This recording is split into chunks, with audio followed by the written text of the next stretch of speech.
Dakota land where the skies are wide and the freedom stands. With a Bible in my hand and a prayer in my heart, living this life where the wild plays its part. Dust on my boots and my hat pulled low, got my trusty rifle and I'm ready to go. Hunting the game as the sun hits the sky in the heart of the 701. I feel so alive. Guns and the 701, that's how we roll. Faith in the good Lord, that's how we hold the line of the legacy that runs through our veins in this wild, wild land where the spirit remains. We're living free, living bold, side by side, with God on our plate and our hearts open wide.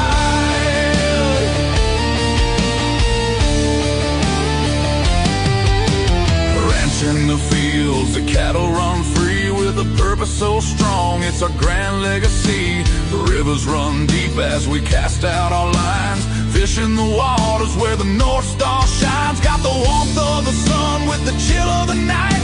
With every shot fired, we're ready to fight for the freedom we cherish. The second is true. With family beside us, we stand through and through.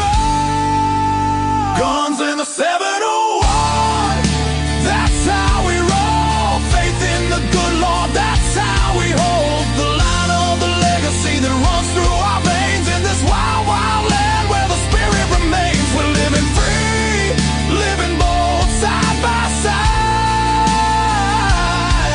with God on our plate and our hearts open wide.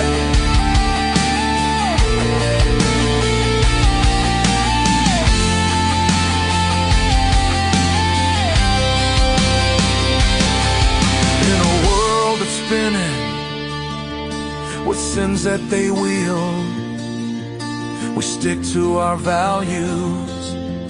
Our fate is revealed with the word as our guide. We tread on the earth, a community built from the love, not the curse. Raising our voices, singing loud through the night, for God and our freedom, we'll continue the fight. Let the rifles ring out, let the spirits align.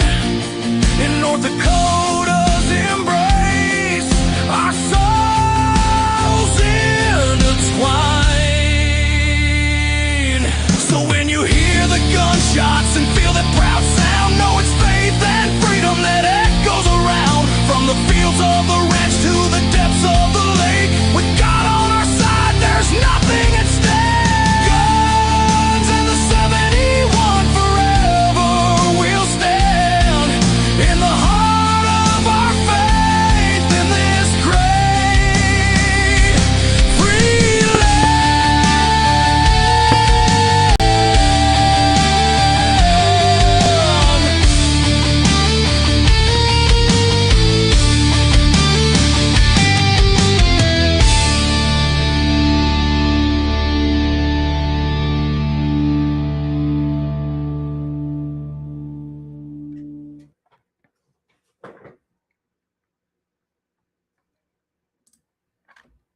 All right. Good evening, everybody. It is Clay Peterson, your faithful host here on Guns of the 701. I want to thank everybody for tuning in tonight. Of course, we have a special guest. I'm going to let him introduce himself here pretty quick, but I want to start out like I've been starting out every single program with a prayer. So, Lord, we'd like to thank you for the blessing of today and that you carried us all through safe, sound, and joyous. We had a beautiful day. We had beautiful weather, and we know that everything belongs to you, Lord. We ask that you watch over us, you watch over the men and women who serve this country, and you bring peace to the turmoil we're seeing. In your name we pray. Amen. All right. And of course, I always love to start this program off with the Second Amendment. And I'm going to put it up there for everybody. I know it by heart, but the well-regulated militia being necessary to the security of a free state The right of the people to keep and bear arms shall not be infringed. And that is so important. Hey, good evening, everybody. I'm going to get to a bunch of these. Good evening, 18 Wheels. I don't know, you traveling tonight there on that truck? Brian, great to see you, fellow MVE. We love having Brian on here, faithful follower here. Eric Newman, good evening from the better half of the Dakotas down there in South Dakota. By the way, Grizz's Taxidermy does all my work, and I do highly recommend him. He does a really, really good job. Hey, Dan, over in the Western Edge in that Dickinson area, good evening, Dan. Leon, I think you're going to be joining us here shortly as well. And Kevin, hey, over there on X. Kevin, great to see you. How is PA doing? You know, I've been hearing about Pennsylvania quite a bit. Going to be an interesting election in there. All right, little rundown. Leon Francis, Blackbeard Logic, also part of Guns and 701 Network, is going to be joining us. We got Alex Balazs. He's joining us. And I'm telling you, I'm glad to see him in this race again. He is running for the North Dakota United States Congress once again. He was the endorsed candidate in 2024. I believe he'll have to correct me. But with that, I'm going to bring everybody into the mix here. Let's have some fun tonight. We're going to go anywhere and everywhere with this. So I'm going to start clicking everybody in. Hey, Alex. How you doing, Clay? I think I had Leon. I must have missed it. There we go. There's Leon. Good evening, guys. Good. Alex. Leon, how you doing? Good to see you. Yeah. Oh, look at this. Look at this. We are already getting slammed over there on Kick. So we'll just go ahead and boom. We'll take care of that. That's like the third one I've clicked off even since we started the show. All right, guys. So, Alex, I've talked to you. I know who you are, but why don't you introduce yourself and just kind of give us a rundown of what's in store here and what you're up to. Well, thanks, Clay, and thanks for having me back on. It's been a while, but I'm looking forward to this tonight. I'm running for Congress again. I ran in 2024 and was the endorsed candidate. Did not make it successful through the primary, but I plan on doing better this time. So for those people out there who are just meeting me tonight, I'm a veteran, served in the Air Force, the Navy, and the Army. Retired with about 12 years active and then 10 years in reserves. Worked for the State Department in multiple places overseas. And finally retired here to North Dakota, to my grandfather's farm near Candu, where we've been since about 2015. And I still do some contract work, range work for the government when they call and need an old guy to guide them through some things, you know. Good deal. So, and as I can remember, and I said, I didn't lose track of you really, but like the rest of us, we just weren't out there after the elections. Where are we doing a whole lot? We did the show here, but we moved on to a lot of other things. But I know you're a very conservative guy. You love the Second Amendment. I know there's absolutely no doubt in my mind you share the love of the Second Amendment in its true form, and you're a hunter. So I mean, right there, that's an A+ in my book. I'd like to point out the fact that I wanted to do more I met you out. I'm sorry. I'd like to point out the fact that I met Alex at the convention. Good. I shook his hand and spent about 5 minutes with him, just kind of jaw-jacking, and he had my support. So there you go. If that counts for anything, anyway. Yeah. It does. No, it does. I think down in Fargo, I think kind of outnumbered, but I'm looking for conservatives down in Fargo. That's it. Right. Leon can hook you up, right? Oh yeah, I got a couple things. Might know people. Yeah, I was actually close to you guys this past weekend. I was doing a little ice fishing. Ice fishing was horrible this past weekend. It wasn't just us. Nobody was catching fish. So I was in that that would be the Valley City area, just a little west of there, on a lake called Fox Lake. So yeah, good ice on it. We saw the fish in the live scope. We were able to see them and tease them, and nope, they didn't bite. We had a few strikes. That was it. So do either of you guys do any ice fishing? Well, I'm a black guy, so you don't walk on water. What are we doing? I do not ice. Yeah, I do not ice. Yeah, if we can't hunt it and chase it down, and ice fishing might be therapy for somebody, but I just wait for them. I'm too eager, you know.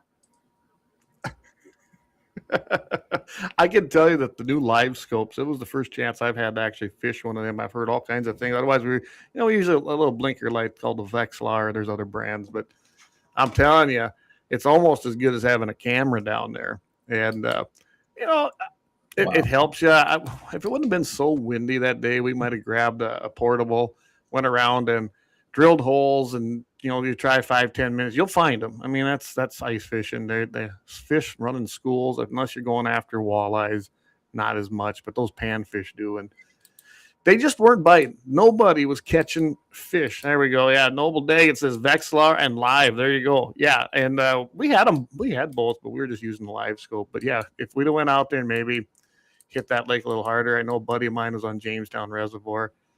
Took him a long time, but he did finally get into. He caught like 5 walleyes and 6 perch, which or was it crappie? I don't remember. But he was out there from 10 o'clock till 6, 7 o'clock at night. So it was a long day of fishing for a few fish. You don't have that much patience, do you, Leon? Absolutely not. Like, no. I'm like Alex. I like a good hunting stalk like the next guy. But that's about where my patience kind of runs out, and I like to fish, but I like to go to my spot. Me and Eli have this spot out in Fort Ransom, and it's where 2 streams kind of come together. So there's a big hole, and there's a lot of cat in there. So yeah, you throw that lead sinker in there, and you're pulling fish up all day long. So you don't go out there noodling if you're getting into the cat. When I was in Louisiana, that's a whole nother show, dude. Well, yeah. I mean, even I haven't done that yet. You and I need to talk, Leon. You should maybe take a trip with us when we go down to Florida and do our hog hunt. I think you'd enjoy 100%. that. I mean, 100%. Fun. All right, sounds good. I think I'm going to fly this time, but there's a group of us. I'm not flying.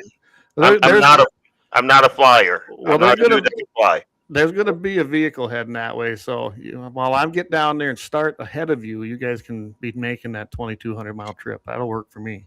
I'll do that. I've done that trip a few times. So anyway, all right. So how about we get into nuts and bolts, Alex? Why don't you tell us? You know how this works. I'm not worried, but tell everybody we've got new subscribers and new listeners on here. Why are you running, and what's your platform? I've looked at your website, but I imagine it's better from the person themselves, right? There you go. Corey will drive, Leon. I'm running again. I feel like I got to ask this question a million times. Anything's changed at all? I like the current representative in Congress for North Dakota was experienced enough to hold the job or to do the job. I understand I got beat and I need to work harder at it, but the reality is that we need better representation there, and on a grander scale, because we're about a half an inch deep, and we've got a follower there. She'll vote however she's told to vote, and that's about it. And you get things that come out 5-6 months late. You need somebody to put in innovation and working harder for North Dakota, and also linking us back to keeping our state sovereign, keeping our rights clear in the state, and having the federal government just do what the federal government is supposed to do. But you got to get your bang for your buck, and we're not getting it right now in North Dakota. Oh, I couldn't agree more. Leon, what'd you say on that? Yeah, so what it sounds like is you're not a cheerleader. You're a statesman. And one of the things that turned me off about the whole cheerleading aspect of your opponent way back when is I didn't resonate. I didn't see statesman or stateswoman. I couldn't feel that. And then when I met you, and you just kind of come off like this Sam Elliott type dude, calluses on your hands. We're talking about your lab and your truck and your guns, and I don't know if you remember this. I had you on my show, and we just kind of chopped it up for a little bit, and I could feel that kindred spirit there that I just cannot feel when I'm speaking with some of our other representatives. There's a very few of them, like Dan Johnson, folks like that. And so when I say, I support you, from day one, I supported you. I want to ask you one question, and this is just for my, just so I'm at ease with this. Are you a Christian man? Enough said. Yep. I'm working better at it, and I got to say that today because I am a horrible Christian. So go ahead, Alex. Well, I got to tell you, I got a lot of work to do on it, but I'm reading a lot more of the Book of John. I learned a lot talking to people. I've always had a super hard faith. I mean, I don't know, just being overseas, being in different zones and stuff. I've had a faith that I felt guided me, and it was a hand on my shoulder always. And that's the reason I'm back here safe. Nothing happens without God. I believe that. But I need more, and I believe now after talking with folks more that it's the only way to carry us through, and having that faith is really the only way that's going to get us through this. And I'm gonna work harder on being a better Christian going forward. You know, I know that God guided me. I wouldn't be here today without it.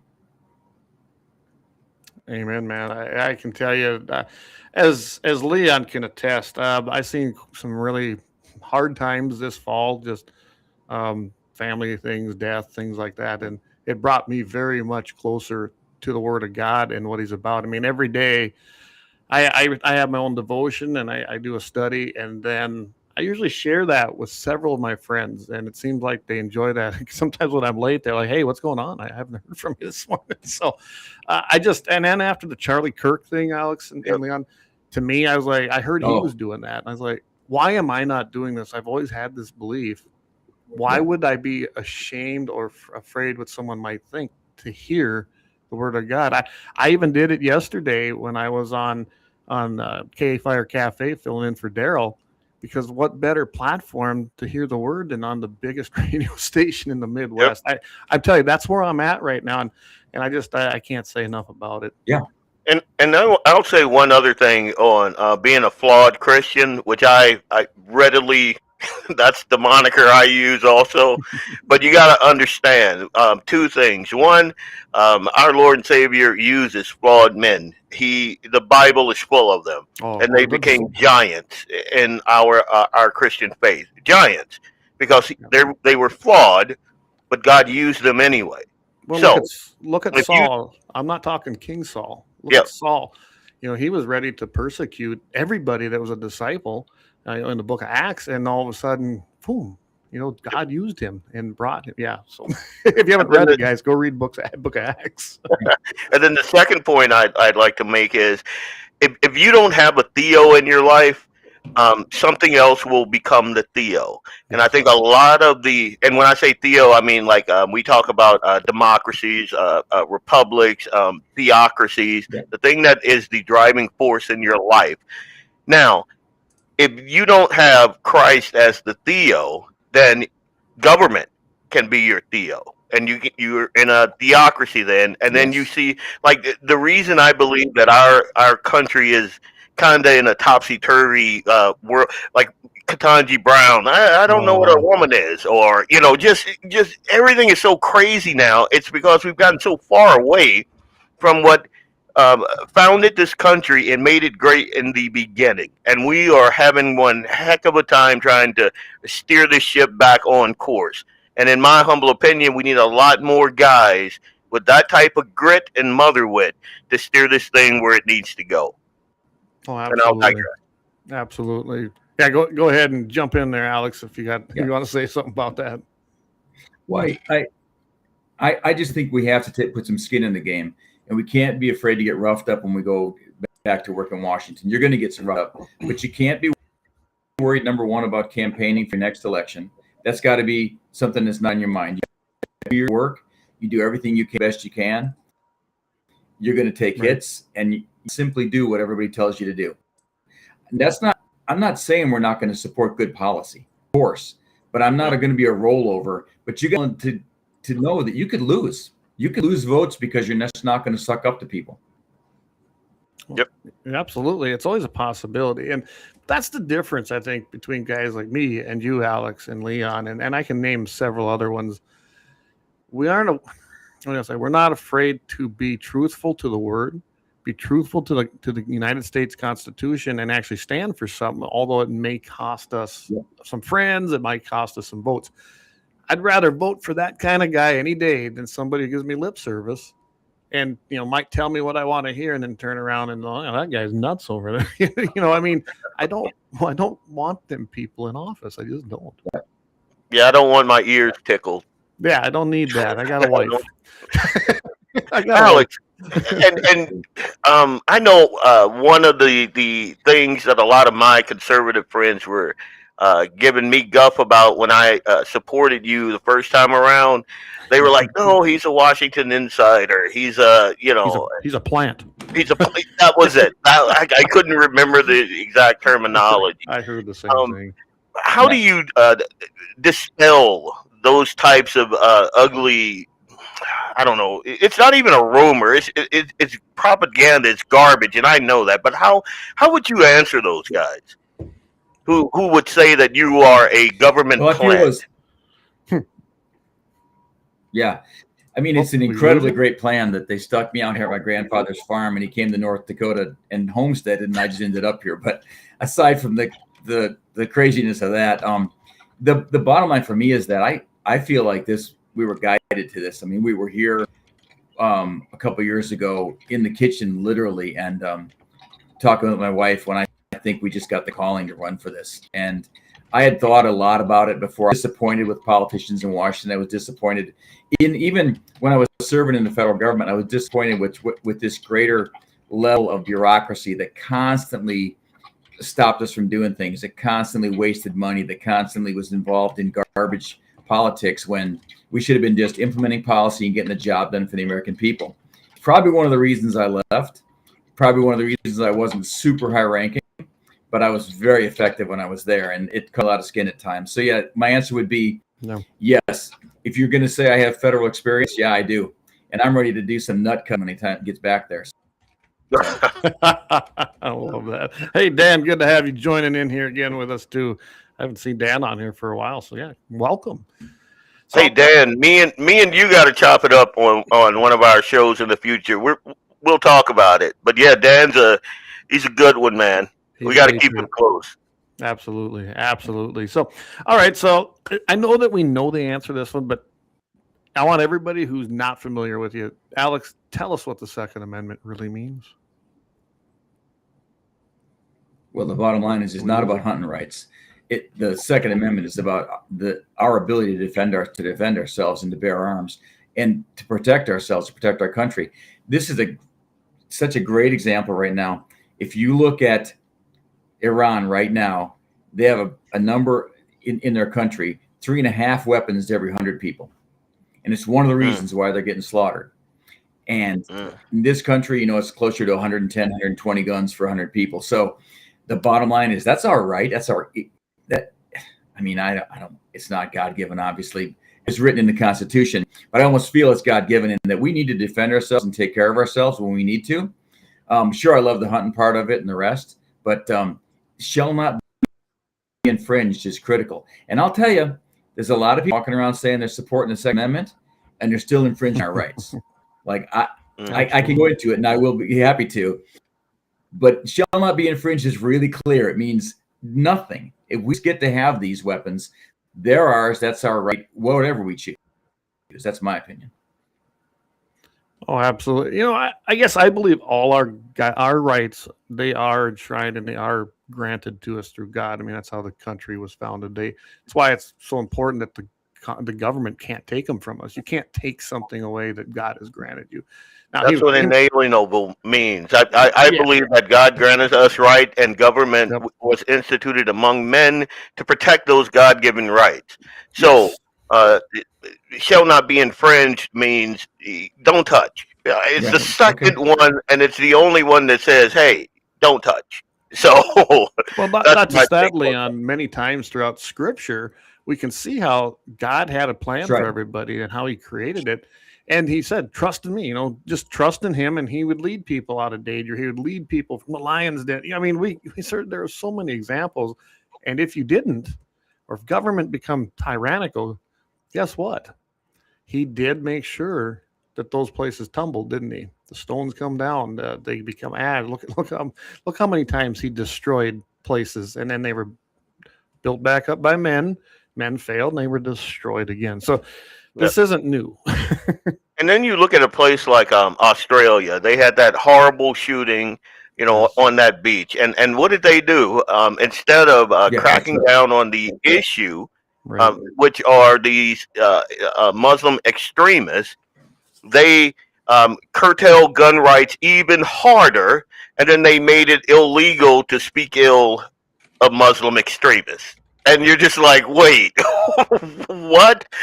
And in that same mindset, I'll ask you this. Yep. What kind of policies do you see now that affect North Dakota that you've seen out of this administration that are good, and then give us one that you are not in favor of?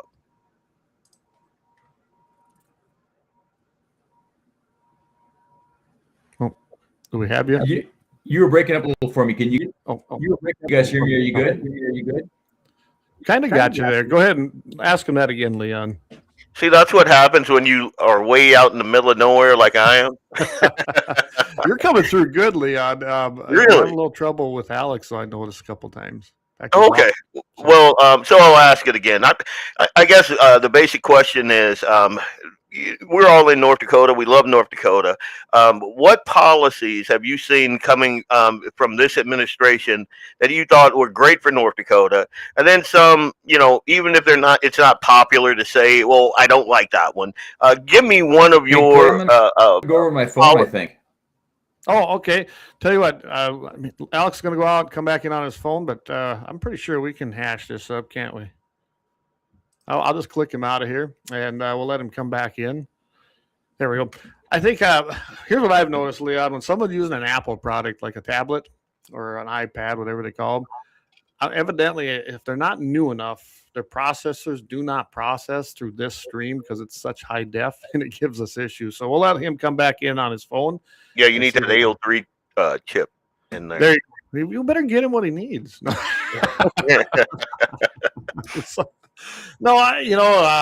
It's kind of funny. You brought up something that I've seen in a chat today. I think Dan was in on that chat. It had to do with constitutional sheriffs, and in particular, we've seen it. Lemmon, is that his name, in Burleigh County, is going to step down, right? I think that's a good thing. The man supported red flag laws. He's not a constitutional sheriff. I've had many different conversations in different settings. I'm not a fan of his. I don't believe that he is a constitutional sheriff at all. And I don't know anything about this guy that's going to probably step up to run in his spot. But Dan brings up a very good point. That's why we need a constitutional sheriff. People don't realize the sheriff is not to serve the state. They're not to serve the HPs. They're not to serve the feds. They're to serve us. They're elected. It's an elected official office. And they are that buffer that's supposed to be between the tyrants and the people. Am I wrong on that thinking? Oh, no. I had my wife go down stairs to the bunker and bring me up my doctrine of the lesser magistrate. There you go. Yeah. You're again, the way we are set up is we are supposed to have layers between us and tyranny, people that intercede on our behalf so we don't have to. Your sheriff is one of those intercessors. And way too many sheriffs, and Sheriff Yonner, when he first ran, I forget how long ago, I had him on a show on another platform, and I kind of, I asked him about it. He's a country boy, that sort of thing, and I asked him, we had a long form conversation about this topic right here, and I was pleased. Yeah. So, this book right here, and I said this on my show last week, this book right here, anyone that needs this book, I am planning on ordering a case of them. That one right there. It's backwards. Just a second. I will fix that for you. What is the deal? I can do that. Maybe I can. And that's my dad. He's well, it's the there we go. Okay, there it is. The Doctrine of the Lesser Magistrate. And I was lucky enough to meet Matthew Tuella here in Fargo. And we had a very long conversation. But if you want one of these books, and I'm telling you, this book is game-changing. It is eye-opening. And you will understand the failure of local government and state government. Like Leon, once I'm going to need that book, Leon. 100%. Send me a link. I'll just order one myself, but let somebody else get one of the other ones. And what I want, like I said on my show, what I want is for folks to get multiple copies. And if you support a candidate, give that candidate this book. There you go. And then hold them to it. Absolutely. Dan, you're right. The sheriff is the first and last line of defense of our Constitution, besides the Second Amendment. You're 100% correct. This book, absolutely. That is. I don't know if you guys went to that deal. We remember during China virus, and they had the big tour that came through, and I was out there by the Minokan Park, I guess you'd call it. I know Trent Luce was there, along with Marty, our friend Marty Beard. A ton of people, ton of patriots were there. Marty, yeah, and this guy would give a whole demonstration about the layer cakes, layer cake system, and that was his main whole thing about that was the sheriff. The sheriff was the most important part of that. I can remember growing up, Leon, our sheriffs didn't even have radar guns. And I remember our sheriff said, that's not my job. My job is to protect the people and respond, not to serve the South Dakota Highway Patrol. I don't care if you're speeding. He says, if you're reckless, I see it, then I might do something. But he goes, that is not my function. My function is to serve the people of this county. That has changed. They now are nothing but revenuers for the state and for the feds, and they take all the money in the world, and that's how we ended up with what I sometimes, and they're not all bad, don't get me wrong, don't be blowing up my email, because there are good ones out there, but there's a lot of bad sheriffs that do not uphold their duty to the people and the Constitution. I think we got him back here. Let's see if we can click him in here. I believe we have him back. Are we back, Alex? Can you hear me? Oh, we don't have any sound. Oh, we lost him again. Whoops. Just a little bit, just 2 seconds on that whole sheriff deal. Now we've kind of regulated them to basically being bailiffs and, the jail, and that's what they do. Yeah. It's like I say with men in society. We're supposed to lead. A lot of times we forget that. A lot of times we think we're just the revenue for the family, It sure seems like it, doesn't it? Alex, we can see you, but we can't hear you. You might have to turn your audio on. If have your wife help you. Right? That's what we need. We need our wives to give us a hand. Once in a while. I met his wife. His wife is, I like her. Yes, I've never had the opportunity, but I've seen her a couple times when we've been doing stuff like this. But yeah, but getting back to the officers, especially the sheriffs. To me, the sheriff's departments have really lost their way. And let's face it, Leon, my government teacher told me over 30 years ago. He goes, "There is always strings attached to government money." 100%. If you take the money, you're giving up something, and that's not just for share. That's for anybody. That's why I take nothing here. Oh yeah, I am very much involved in egg production. I'm one of the few. In fact, I might be, except for maybe one of my neighbors, the only guy that takes zero money from the feds or the county. And it's funny, FSA will call you, or soil conservation districts call you because they've got leftover money. You sure you don't want to do this? No, I'm absolutely sure I don't want your help. I got her covered. And then after you take that money, you got to trans your dog. So yeah. Well, I was looking through some of these contracts a while ago. It's been a long time. They finally gave up on me, but you used to have to give access to the project, which that didn't surprise me. I still don't want to even do that. But it ended up then, you got to give access to the land. And the land wasn't specified. And then it went from 3 years to 5, and some of them were 7 years, depending on the type of project you're doing. I've ever asked that lady, I said, why on earth would I give you free reign on our private property if we already got to pay government rent and taxes? Why would I let you on here willingly to look at anything? No, so I'm not interested. And that was the truth. People think I'm nuts. I don't really care. I don't need or want the government's help. I just don't.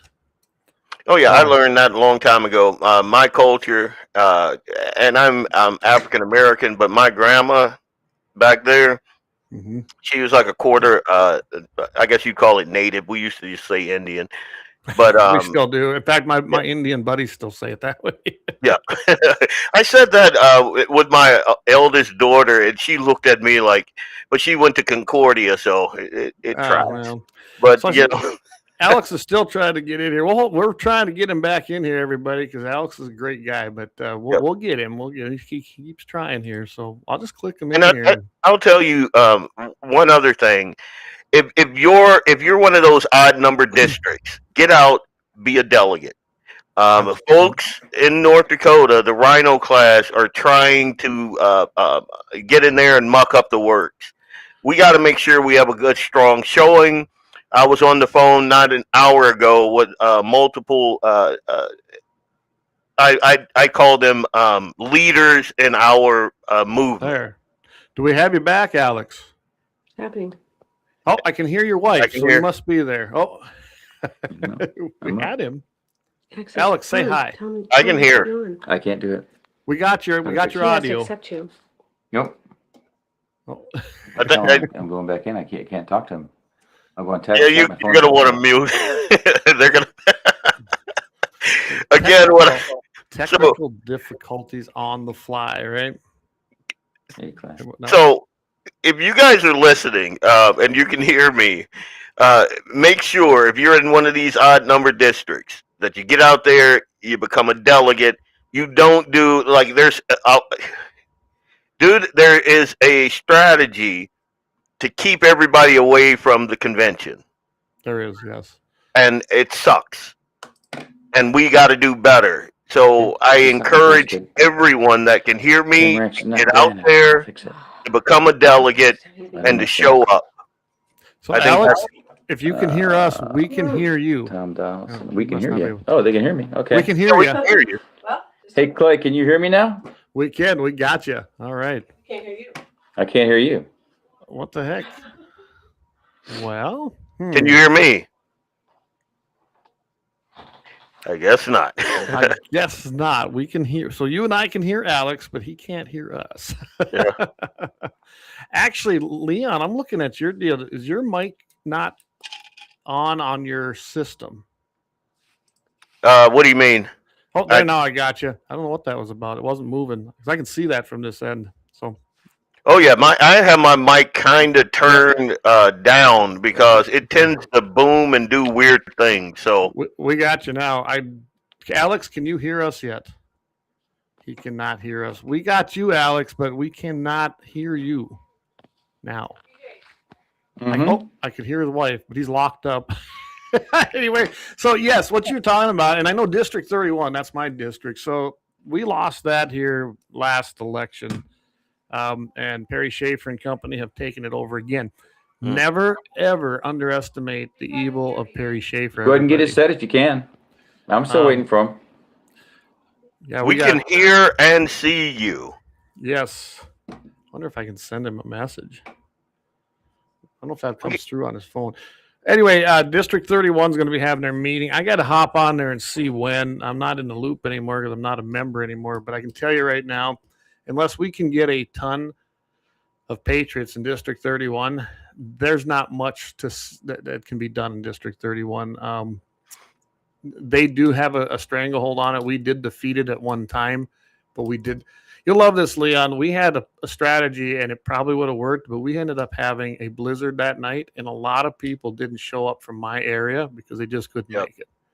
And I remember that. We were so close. We were about 5 votes short is all on everything we needed. Like we got Mary in there, but Mary was able to, work with the other side where you can imagine that side was never going to vote for me. So like the vice chair, I lost by 4 votes. Anybody that was a true, hardcore conservative, yeah, it was a no-go. None of us won. So we had a split, executive committee and a split officership, which made it very difficult for anything to change. And they had actually changed the bylaws previously to make it more difficult for people like you and me to even get in there. District 31 has major problems, and unless there's a concerted effort, and I mean a big one, to just slam it, that district will probably not be regained. I know it won't be this year. And one of the things that worry me about North Dakota politics is I see a lot of rhinos. The people that are feeding Rob Port are Republican. Yeah, and to me that is disturbing, and especially if you and please don't, especially if you just go and look at Rob's feed. It is stark raving lunatics over there, and we have Republicans that are feeding him information.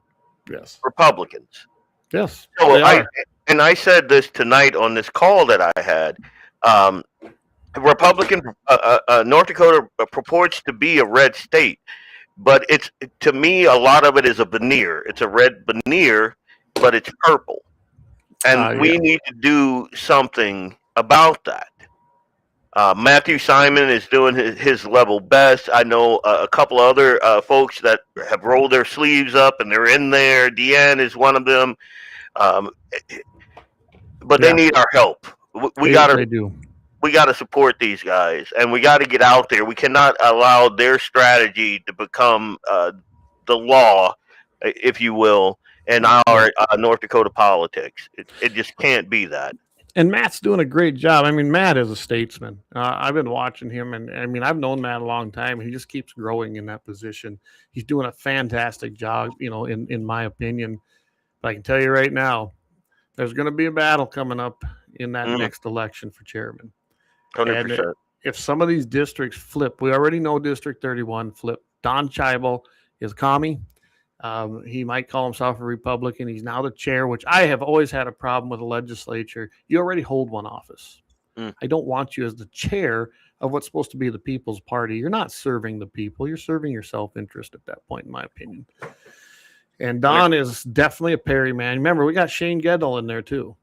And all these guys are part of that mafia that were part of that bad system that basically led to Perry's demise, from the chairmanship. They didn't go away, guys. They've been strategizing ever since. Perry don't give up, and neither does Shane. And Shane tries some goofy stuff all the time. I understand he tried some in the last meeting, trying to say that there was some kind of Robert's Rules of Order infraction when there wasn't. Shane will lie to you without truly crossing the line. Is that a good way to put it? And something else we need to account for. These guys are incredibly smart.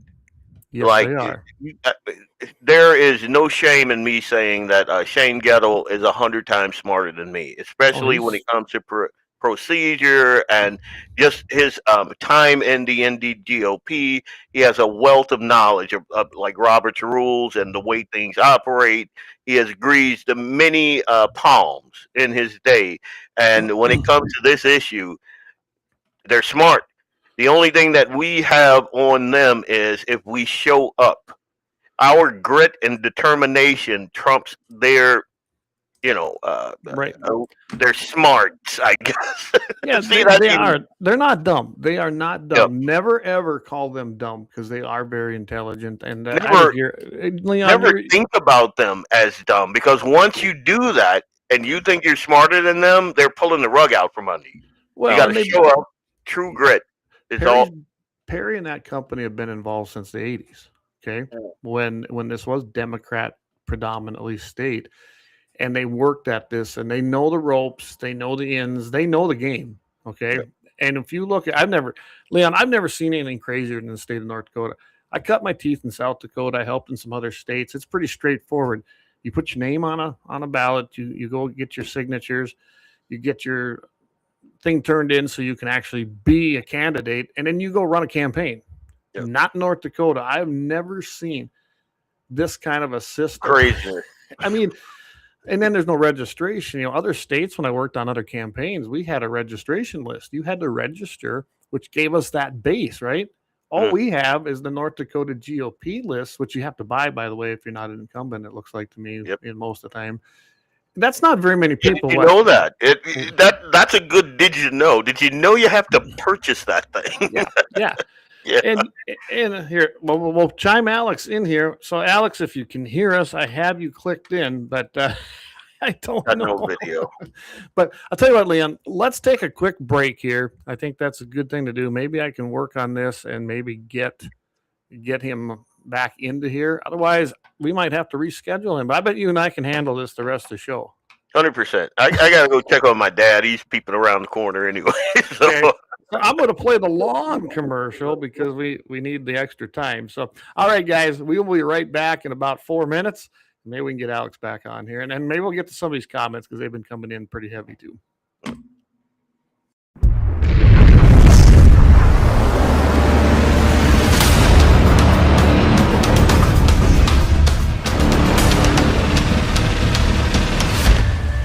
Lauer Auto Repair, located at 309 South Washington Street in Bismarck, North Dakota. Give them a call at 701-258-6308. The team of mechanics at Lauer Auto can take care of any problem your vehicle is having. And when you do business with Lauer, you can be assured you're doing business with a pro Second Amendment America First repair shop. There are plenty of other auto repair shops in the Bismarck-Mandan area. But why take a chance at patronizing a shop that might not have your beliefs at heart? Make no mistake. Lauer Auto is your pro Second Amendment repair shop. When you talk to the guys at Lauer Auto, don't forget to tell them that you heard they are a sponsor of Guns and the 701 and that you appreciate their support of our pro Second Amendment, pro North Dakota live stream and podcast. That's Lauer Auto Repair, 701-258-6308. 701-258-6308. Located 309 South Washington Street in Bismarck, North Dakota. When you want it done right, Go where lemons go. Kalon's Auto Service, owned and operated by Kalon and Misty Foss, lifelong locals with over 25 years experience. From modern rides to classic restorations, they can handle it all. Top quality work, fair price, and honest hometown values. Located just 1 block south of Highway 12 on 6th Avenue West in Lemmon. Kalon's Auto Service, serving you with all your auto repair needs.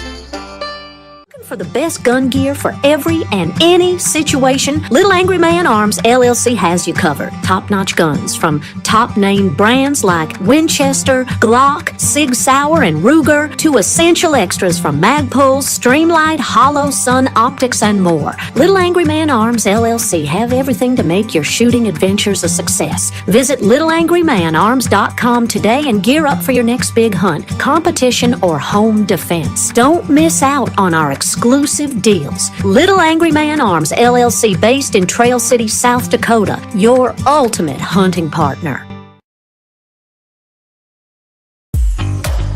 At Horton LaserCraft, we believe in the power of personalization. Whether it's a cherished memory, a special occasion, or a unique gift, our custom laser engraving brings your vision to life. Our expert craftsmen and state-of-the-art technology ensure every piece is a work of art. From personalized decor to one-of-a-kind keepsakes, Horton LaserCraft makes every moment unforgettable. Horton LaserCraft is owned and operated by a local veteran and his wife located near Thunderhawk, South Dakota. They provide custom laser products at a reasonable price, and their turnaround time is fast and efficient. Custom board cutting, glassware, decanter sets, mugs, assorted stainless steel jewelry, assorted tags, decor, custom acrylic nightlights, and much, much more. Call them up at 605-545-7535. Horton LaserCraft, where memories are engraved.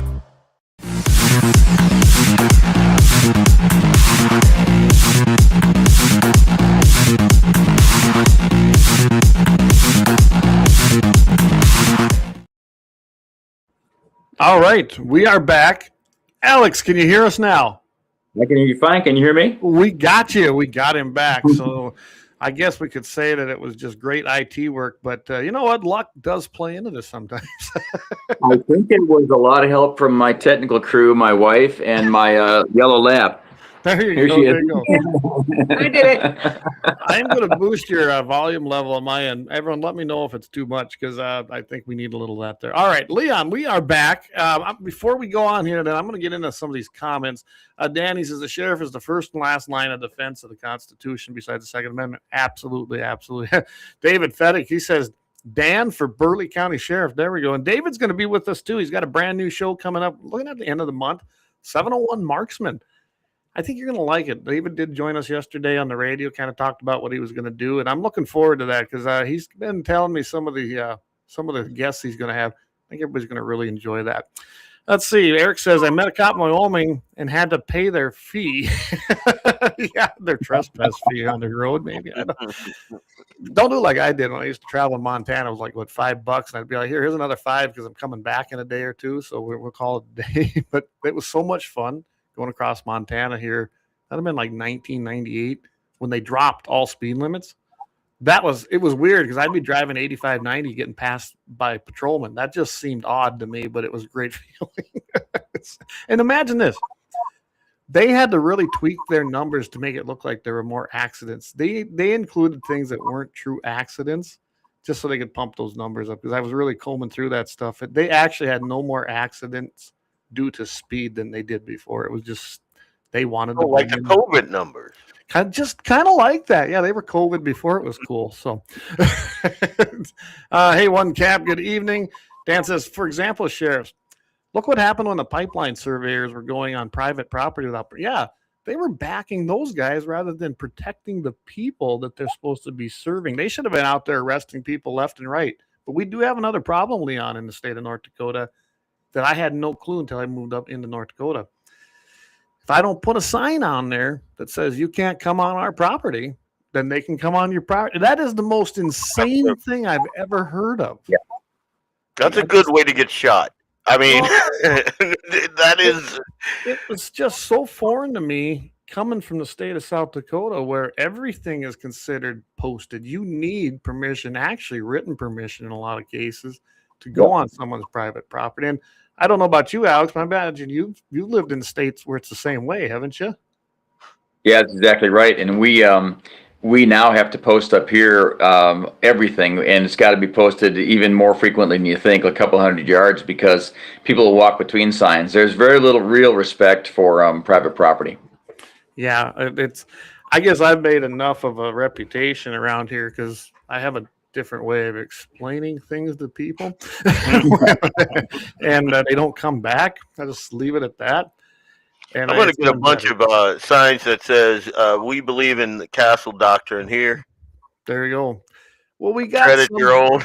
Yeah, I mean, we finally got, and it really was the help of Mr. Koppelman to help us put that through, that we were able to get at least a stand your ground stance in this state, because we always had a duty to retreat. What an insane idea.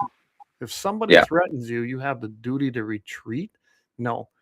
And we did get that passed. Dan Haggerty says, I'm in District 33 with all the coal people. So that should be pretty good. I would think that 33's got to be kind of safe, isn't it? I guess I don't know much about District 33. What's your shoe leather plan, Alex? To get out Go ahead. Oh, well, I'm just asking, what's your strategy to get out to, I know you live in the middle of nowhere. I'm in the middle of nowhere, but I'm a lot further east than like you and Clay.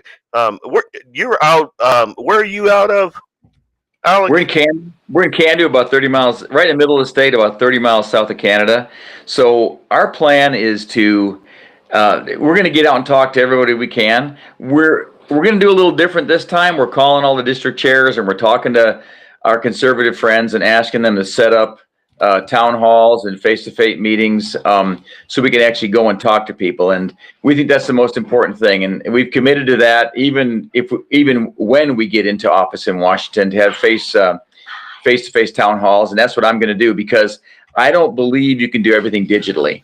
I don't think you can just own call centers.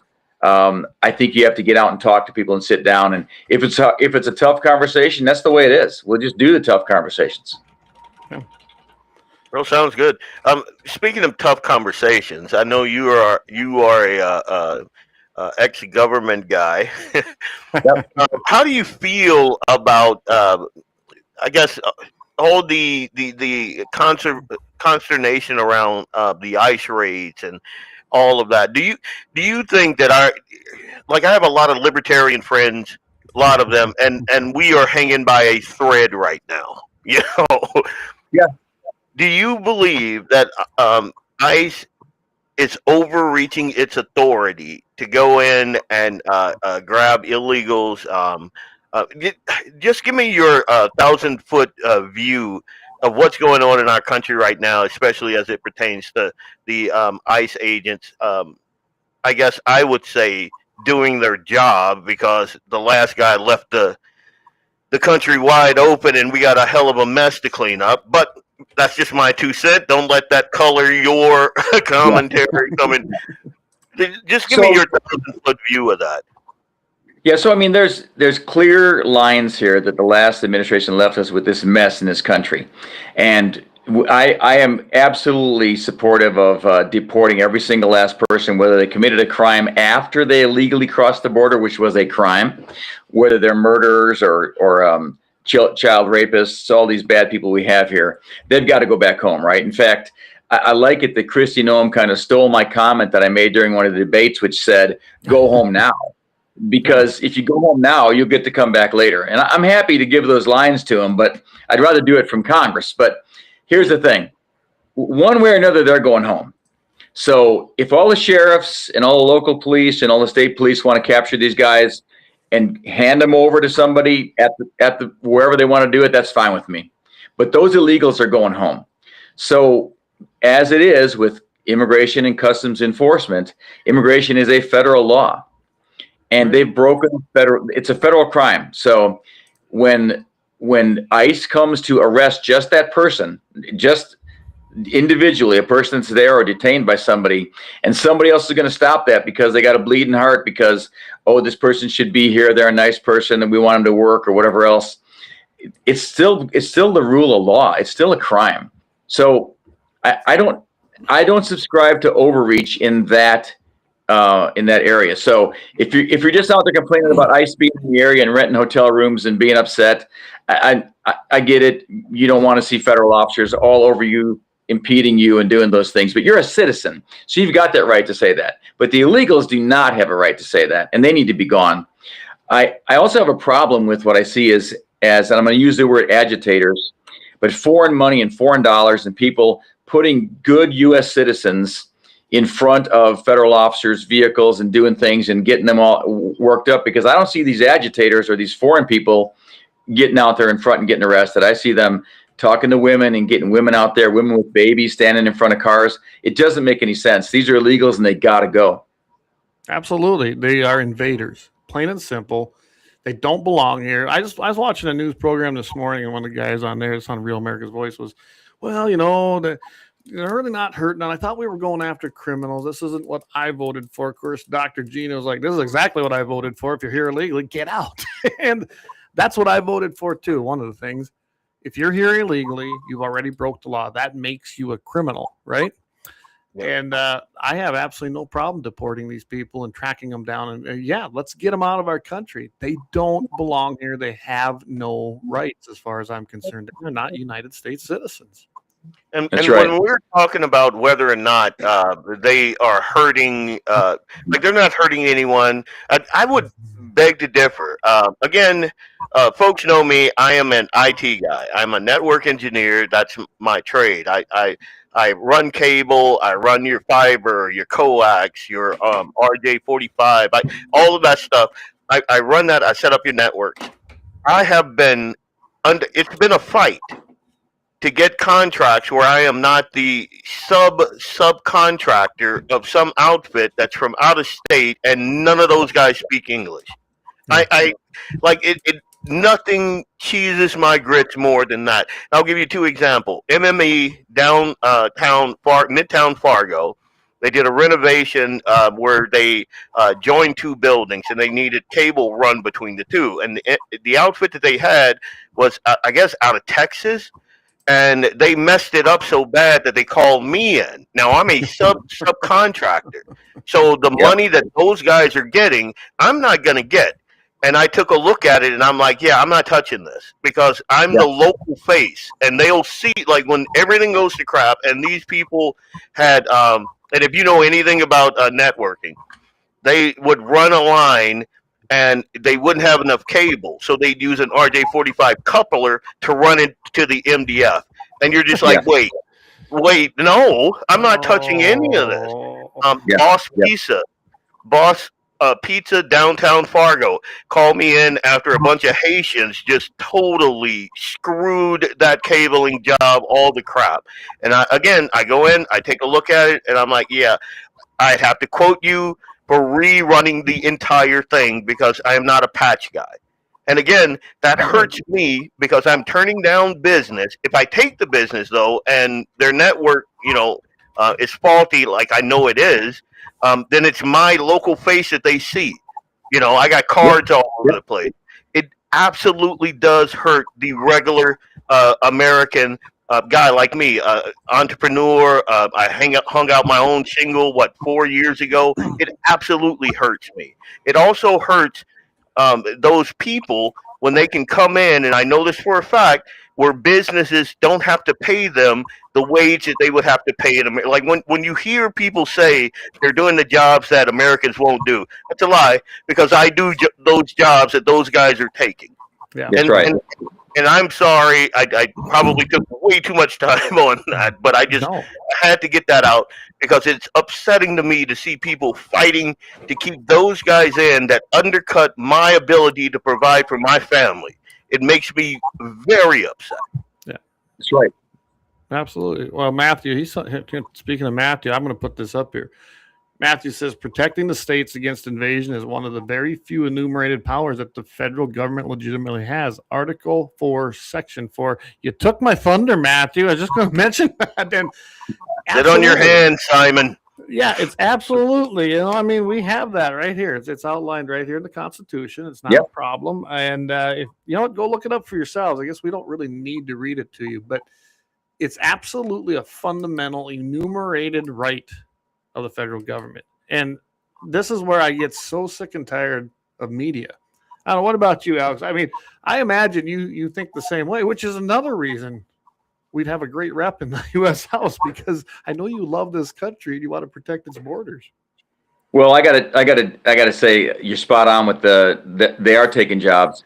It's so much more broad than that. First of all, I took an oath to the Constitution many times to uphold it. Trump took an oath to that Constitution. The law enforcement officers took an oath to that Constitution. And this is a big difference between me and the current representative I have in Washington. The experience I have, this is so critical. We have sovereign states' rights. And then we have some things that are given to the federal government. And only those things are given, like, for example, this one, to enforce this immigration law.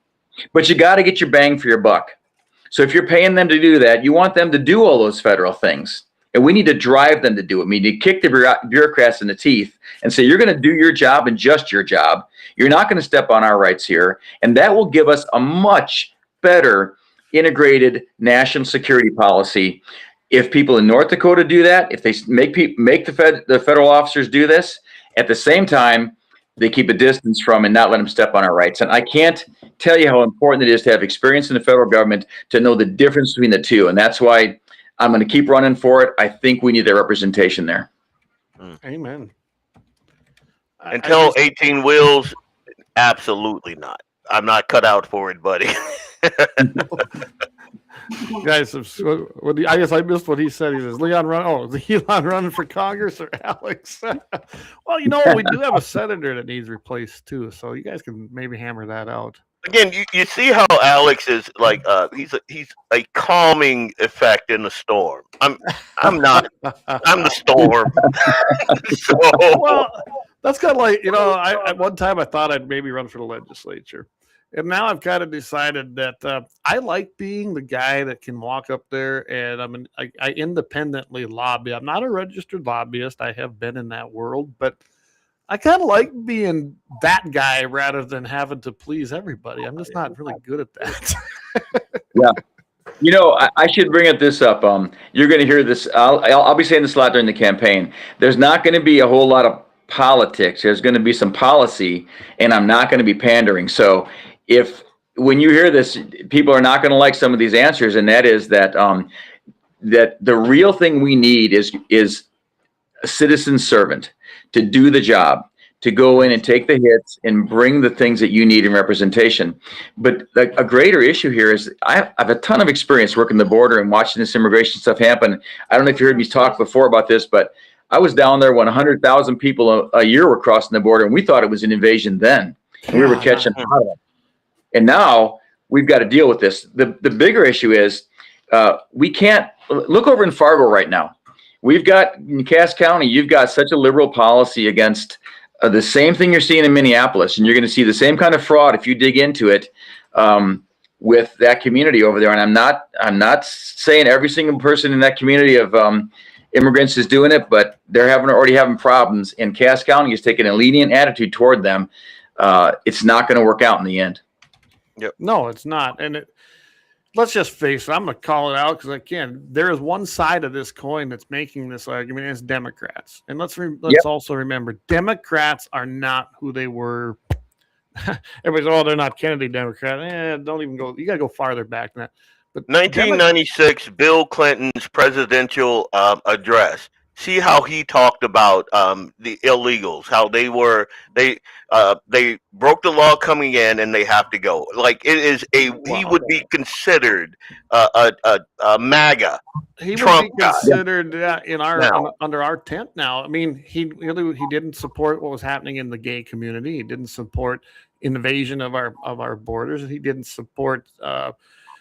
So many different things. He definitely didn't support the tranny thing because that was kind of going on. He was an anti-gunner. He was definitely an anti-gunner. But when you look at him today, I don't know if he could even fit into his own party because let's face it, that pendulum has swung so far off of the reservation to the left. And there's a big contingency of communists in there. And yes, it's that word. Yep. Socialists and communists, they are different. And there is a ton of them in that party today. And the Democrat Party is not our friend. It just isn't.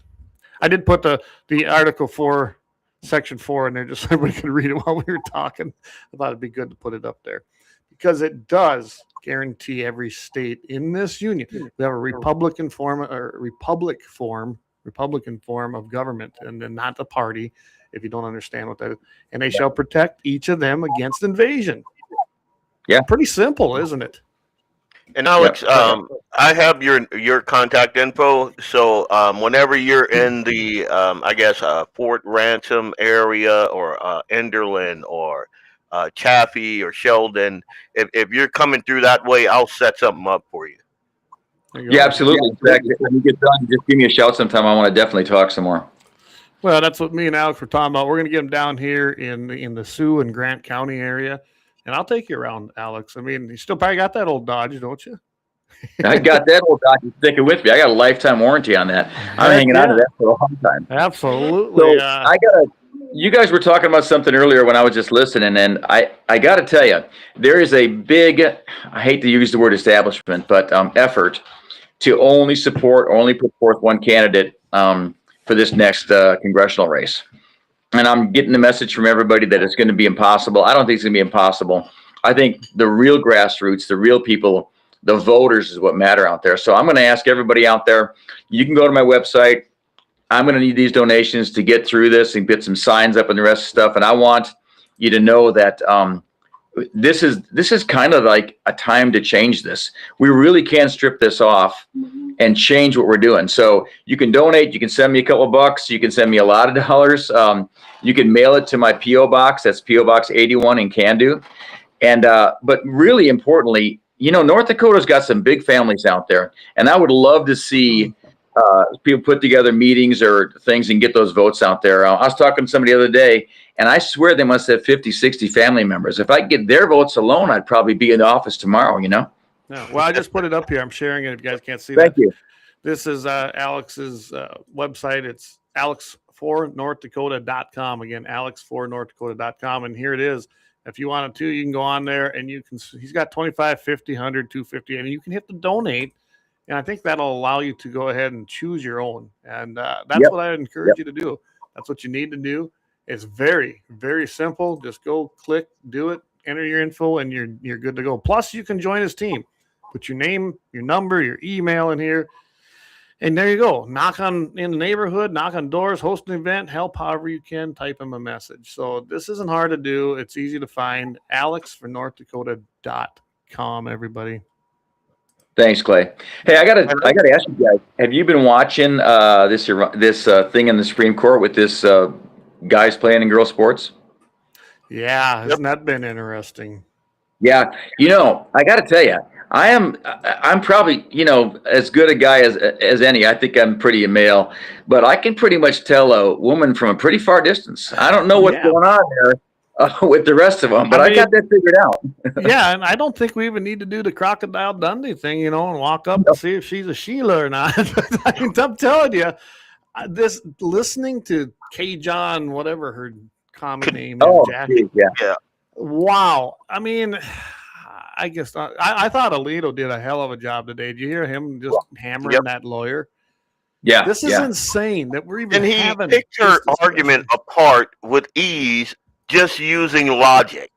Just using common sense that God gave a grasshopper. Can a man be pregnant? Can a man get pregnant? I love it when he's like, in the end, no man has ever given birth to a child, and that's a fact. That ain't 8 billion people on this planet. Not one of them were birthed by a man.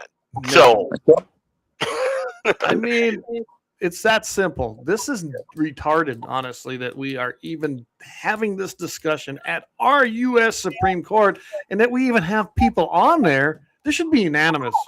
This should be unanimous, and it's not going to be. Not going to be. I got a feeling that so much of this pandering that the Democrats do, even this waffling that the Supreme Court Justice Ketanji's doing, is all just to draw support and votes. And I know that that's oversimplifying it, but all this thing about supporting illegals, I really can't believe, unless, well, I guess people could be that stupid. I really can't believe people are that dumb. They're just seeking power. They're just seeking the control, and they'll do anything to stay in that power, They absolutely will. Hey, Alex, we have a question here. It says it's from Brian. Alex, what is your strategy to change anything in a house divided by such a narrow margin that may get tighter? And trust me, Alex, this is the rhino argument right here. It is. The rhino argument is that what you're going to do is you're going to peel off votes. You're going to peel off, and you're going to let a Democrat get in there and that sort of thing. So keep that in mind when you're answering that question. Yeah. So the first thing is, I think that the conservative people in North Dakota are smart enough to vote for experience over the current congressional representative. I don't think I'm peeling any votes away. I think it's a simple choice. Look, for North Dakota, I can put numbers on it. You gave your friend, I know some people like Julie, and she's a nice person. They gave her $350,000 over 2 years, over $400,000 in franking privileges, and a ton of money to put her office together. That's enough of a gift, okay? That's enough. This is the person that gave you 12 years in the PSC and a power grid that's ready to fail. So what I'm saying is, it's okay to make a choice amongst conservatives. The Constitution allows for it to pick that. And if the question to pick me, and if the question is, how do you bring people together? I'm going to be honest. It's not always about being friends. It's about being a leader, because some of those people just need someone to lead, to take a few rounds, take some hits, and they'll line up behind you. And that's how I think we pull Congress together. We don't pull it together playing softball, pretending that we're all buddies. We got to be tough, and people will follow. Absolutely. We've seen this in Congress for decades. It don't work. Let's change. It's time to change that plan and actually stand on something. One thing I'm going to tell you about Julie, when she was on the PUC, she didn't answer my question about if she supported the Second Amendment, which I don't care what office you're working for. I'm going to actually ask you that question. And like I said, it tells me a lot about your ideology on how you answer that question, because that is a fundamental right as far as I'm concerned. It's probably the right that protects it all, because without it, we'd have been under tyranny a long time ago. And then second of all, when I kind of addressed her in the open forum about her stupid all of the above policy, I am not an all of the above policy. I want windmills gone and I want solar gone. It's useless. Put it in the private sector. If private people want to do it themselves, knock yourself out. Okay. But that is never going to support the grid. So this all of above PR crap, why are we doing it? Probably, as with anything, as I did a little bit, chase the money, and you'll see why it's even in there. I mean, we got, unfortunately, coal and natural gas and those kind of industries that are supporting it. It's all for smoke and mirrors. Enough. Let's quit that game. Tell these greenies to go pound it.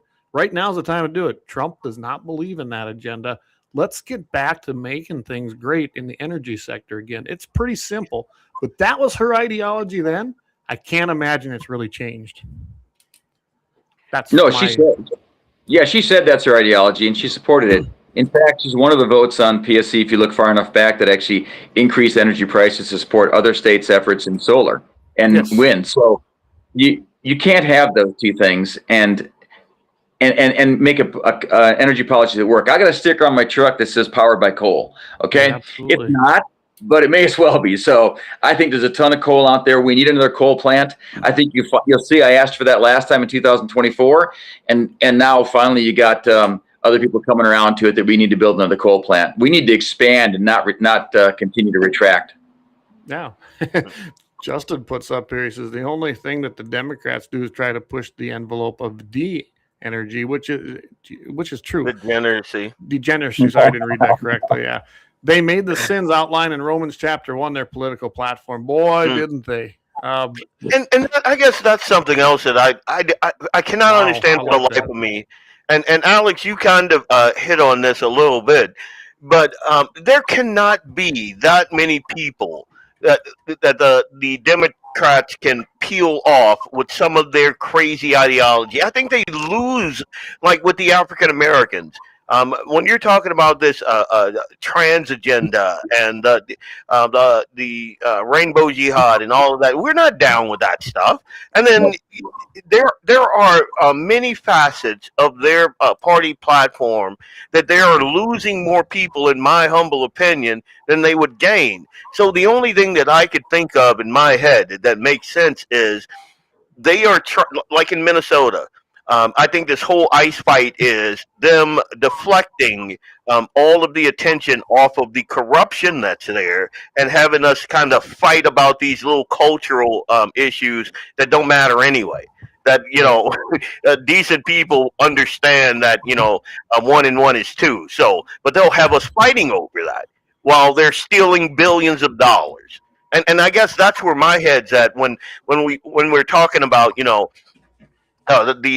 party platforms and what we stand for, and why I want someone like the conversation that Clay and I are having with you.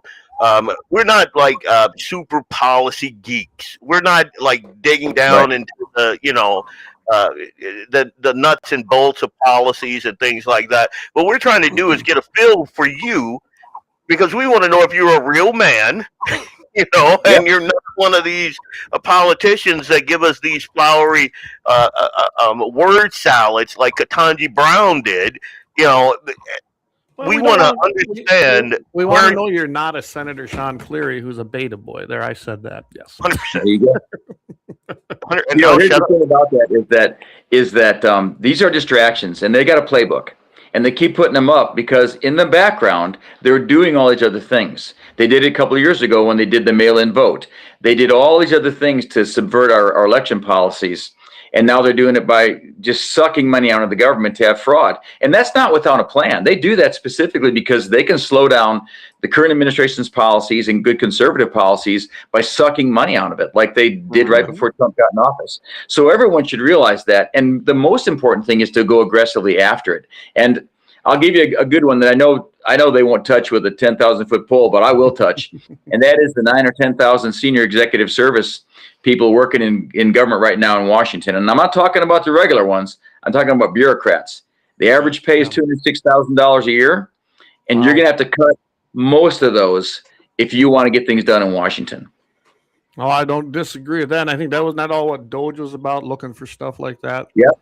And then you keep cutting. What do you think about Doge? What do you think about that whole thing? USAID and Doge and all of the corruption. Let's take a quick break before we go into that. Let's do a quick break on that. We'll come and pick that up because that's important too. And I'm pretty sure I know what Alex thinks about that. So we will be right back after thanking our sponsors. Remember, Lauer Auto Repair, one of my favorites. They've been with us since the beginning, never wavered, always been right there behind us. They're 309 South Washington Street, Bismarck, North Dakota, 701-258-6308.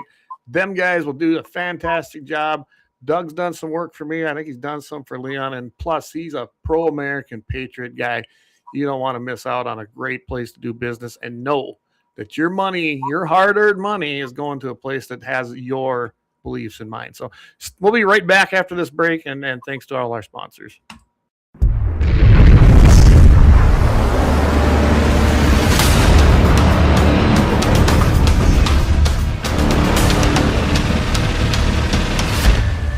Lauer Auto Repair, located at 309 South Washington Street in Bismarck, North Dakota. Give them a call at 701-258-6308. The team of mechanics at Lauer Auto can take care of any problem your vehicle is having. And when you do business with Lauer, you can be assured you're doing business with a pro Second Amendment America First repair shop. There are plenty of other auto repair shops in the Bismarck-Mandan area. But why take a chance at patronizing a shop that might not have your beliefs at heart? Make no mistake.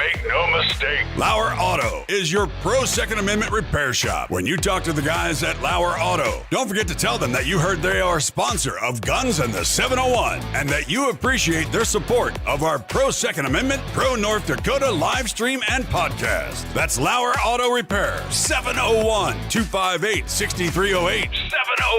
701-258-6308. Located 309 South Washington Street in Bismarck, North Dakota.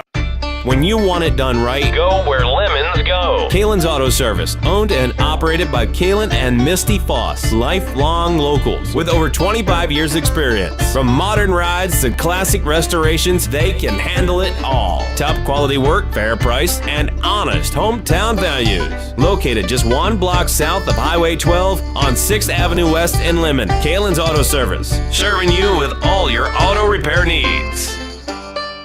For the best gun gear for every and any situation, Little Angry Man Arms LLC has you covered. Top-notch guns from top-name brands like Winchester, Glock, Sig Sauer, and Ruger to essential extras from Magpul, Streamlight, Hollow, Sun Optics, and more. Little Angry Man Arms LLC have everything to make your shooting adventures a success. Visit littleangrymanarms.com today and gear up for your next big hunt, competition, or home defense. Don't miss out on our exclusive deals. Little Angry Man Arms LLC, based in Trail City, South Dakota, your ultimate hunting partner.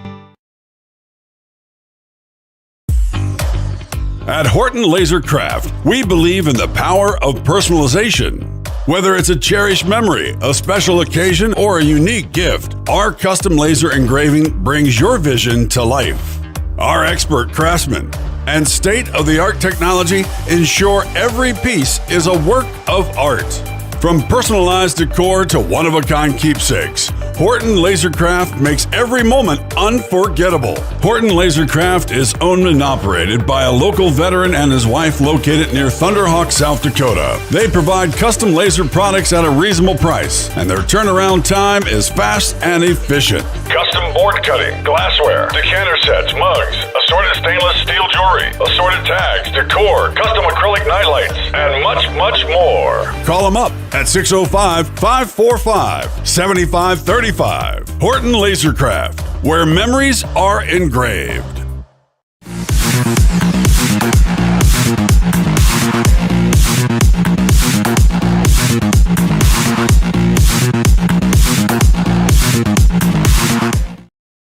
All right, we are back. Uh-oh, did we lose Alex again? I don't see him on here.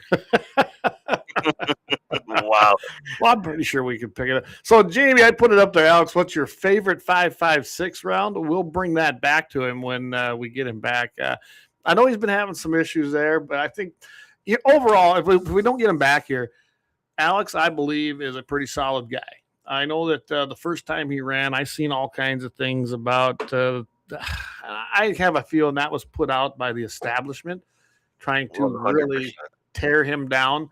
But I'd had enough conversations with him personally that I didn't feel that way. I didn't feel he was a plant. I didn't think he was here, digging in to destroy the conservative movement. I just never felt that vibe because he hasn't changed his story. And staying in touch with him and now talking to him here again tonight, Leon, he's saying the same thing. He hasn't wavered.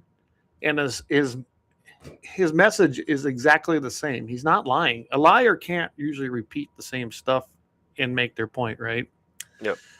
He doesn't do that. And I just talking enough with him, I do believe he is a conservative. I guarantee he's more of a conservative than Julie. Yeah. And I was glad that he'd come back on. So hopefully we can get him back on here. I hope. I don't know what happened, but. And I'm gonna say this. I think a lot of and this. I'm going to talk in the micro, and when I say micro, I mean North Dakota politics. But it goes the same for the macro, which is the national thing.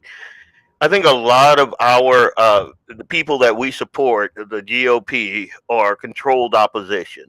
I think a lot of the times they don't want disruptors in there. They want folks that get in there and understand that this is an orchestrated fight. It's like a Jackie Chan fight. It's not like a MMA fight that's unscripted. What they want is that orchestrated deal. So they would gladly take a Fedora check or a Hoven or oops, sorry, I didn't. Sorry, no, you got it right. I'm not. They like those type of people. What they don't like is a wild card, a guy or gal that can't be controlled and is not just going to go. Wait a minute, There are questions that need to be asked. There are things that need to be done. The reason that we have the chaos that we have right now is because Republicans did not draw a line in the sand. We became those that pastel red rather than that bold primary red that Reagan talked about. And I think that's a problem. And I think that people like Alex upset the apple cart, which is why they were like, hey, he's a CIA spy and he's a plant, blah, blah, blah. Yeah. I had those same conversations in my ear and sad to say, some people that I trusted. And it kind of makes you jaded because you understand that there's a game being played here, and it's not for our benefit. It's for the establishment's benefit. And I will digress. No, you're absolutely right, Leon. And Alex is not that kind of candidate. He's a real guy. And he does upset that apple cart. People like me upset the apple cart. I saw it when we went. That's for damn sure. Yeah. I mean, it's like, I get in trouble for saying it. And I mean, I have some, obviously, I've had a lot of changing in my heart here in the last 4 months, right? But I still believe in right and wrong. I still believe in this country, and I have a deep belief in God. So that's not going to change. But everybody used to say, "Oh, you're up here. You're going to upset the apple cart. Or you're going to, rock the boat." And I always used to tell them, "I got no interest in rocking your boat. I want to sink your boat. I want to kill everybody on it, and then I'm going to float my own armada and take over the sea." And that wasn't meant to be mean. Yep. That's what you sometimes got to do. That's why wars happen. Do we want war? No, I don't want war. But unfortunately, the evil forces out there force us into it. That's just the way it is. Now, there might be some people that want a war that are evil, but they're not like you and me. They definitely are. We are not the same when it comes to that. We are not the same. Yeah. You're right about that. And like right now, one of the biggest, I guess. Get Alex back in here just a second. Sure. All right. Do we have you back? Yeah, you got me. There we go. Can you hear me? We got you. Let's wrap up our little thing here, Leon, and then we'll bring Alex back into the fold. Well, I was just going to say one of the biggest fights that I'm having right now with friends of mine in the libertarian. Are you on there, We're good. Go for it, Leon. Oh, okay. With more libertarian leanings, and that's how I would describe myself. I'm a Christian conservative with civil libertarian leanings to a point. Yeah. But a lot of these guys, their mindset is helping with the. I'm hearing some feedback. Yeah, there's an echo, I think, on Alex's end. But a lot of their mindset, their policy positions, their positions culturally help facilitate what's going on right now. And sometimes you need to break with your own stubborn mindset in order to see the greater good. And the greater good sometimes supersedes what you want to happen and what you think should happen. Right. You got to look long term for that. A lot of times, if you just go with that policy or that party position, and you can see the outcome will not be good, you have to be flexible enough to go, hey, wait a minute, let's pump the brakes and see what's going on here. And I guess that's what. Absolutely. You hit that on the head, as far as I'm concerned. Okay, just like, do we got you, Alex? Oh, do we have him? Uh-oh. Let's see. How about now? Now we can hear Nothing? you. We have contact again. Well, it's slightly delayed, so you look like Max Headroom when you're. No, I'm kidding. Gosh. For all of you millennials and what Gen Zers, whatever they name them, so they don't remember, I'm sure, Max Headroom. He's gone again. And we lost him. That happens. It does. I look at, let's look at some of these comments, because I think that some of them they got, just give me a minute here. It says, Brian says, just want a wild card that doesn't become a joker. I don't get some feeling with Alex. I don't get that. Got it. But we have seen it too many times. True. 100%. True, we've seen that before, no doubt about it. Dougie thinks Alex would do better in the Senate. Hey, I think he'd make a great senator. I really do. But generally, the House is maybe a little easier to win. And I can tell you, running against Kevin or Hoeven, Hoeven's probably the better bet. Tons of money, big war chests there. They've been there a long time.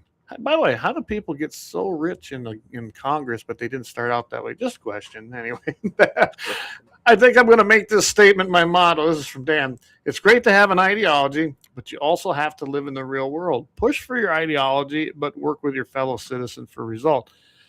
And I guess that kind of goes with what me and Jamie have talked about. I imagine you visited with him about this too, is that we all know what we want, right? I mean, if we could go in there today and say, this is who we want, put them in office, wouldn't that be great? Unfortunately, some places you got to tread a little lightly to get elected and then implement. Let's just face it. Trump's first campaign was a lot different than his second, wasn't it? Yep. But he went in there as an unknown. That wild card disrupted the whole system, which was fantastic. By the way, I was a Ted Cruz guy at first. Ted Cruz lost the primary. Boom, I'm a Trump guy. It was just that simple. And then his second term, because he got stolen from the in-between term, he come in guns a-blazing, and he ran his campaign that way. Everybody knew what they were getting when they voted, and it was pretty resounding, wasn't it? Did you see him when that idiot UAW worker at the Ford plant was giving him guff? Yeah, that's what I voted for right there. I've seen a ton of memes with people now. They got him cruising around in a car, flipping the bird, going by Walls' place and some others. People get pretty creative pretty fast, don't they? Oh, we lost Alex again. This ain't meant to happen, man. There's something up here. If nothing else, we'll have him back on. Or either that, he needs to come to your place, and we'll set him up in studio. 100%. Then we'll have him. I have been trying. I don't know if you can see it.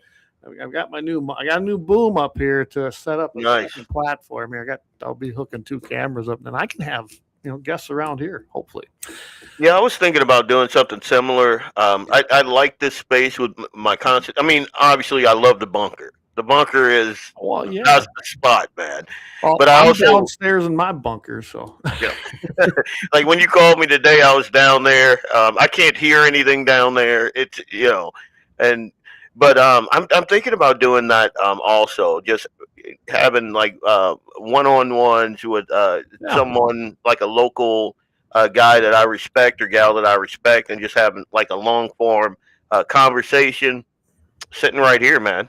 Well, absolutely. I think it'd be great. And if you guys don't know what we're talking about on some of this, Leon's got Blackbeard Logic right here on Guns of the 701 Network. That's every single Friday night at 5 o'clock Mountain, 6 o'clock p.m. Central. And I'm telling you, he covers it all. And with what's going on around Fargo, it's not hard to have shows over there, is it? There's plenty to talk about. We got the city of Fargo, man. You got Rob Porkchop over there. So, I mean, you got that bloated. Anyway. And I'm going to say this. People, and stop doing this. I'm begging you. They will send me little messages, PMs, and they'll be like, "Did you hear what Rob Port says? He's on right now." I can't last a minute. I can't last a minute. It's like me on prom night all over again. I can't do it, man. I'm done. I can't do it. And then when I popped on there and I see Fedora Check on there, and I'm like, oh my God. Well, and Dan just he said, yeah, she just sold out the port, and I don't know why he'd go on port anything for port. He's irrelevant, except to a small group of liberals who are never ever going to vote for you. Hang on a second. Yeah. He is not irrelevant, and that's what guys and gals, I cannot stress this enough. These people are not dumb. Rob Port, a lot of people think that he's dumb. A lot of people think that he's irrelevant in the world. He is not. That's the scary thing. That is the dangerous thing. This dude has a big platform, and we are trying to get there. And I know that there are more of us than there are of those idiots. But right now, that guy has a big platform. And the fact that he can get on there, him with his fat face and portly body and that lady boy with the beard that he jaw jacks with every day. So I got a question, Leon. So it must be more east, because I can tell you over here, nobody hardly even knows who he is over here. That dude consistently on his live stream has between 1,200 and 2,500 live stream viewers.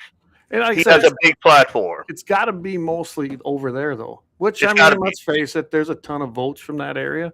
Yep. But when you look at it as a statewide thing, he really is irrelevant. At least West Rivers, I know nobody. They might have heard of him, but they don't think much of him, nor do they listen to him, nor do they care. Do you know how many letters to the editor I have written to the forum, and just in the past couple weeks? You know how many of them got published? I don't, because I don't see the forum.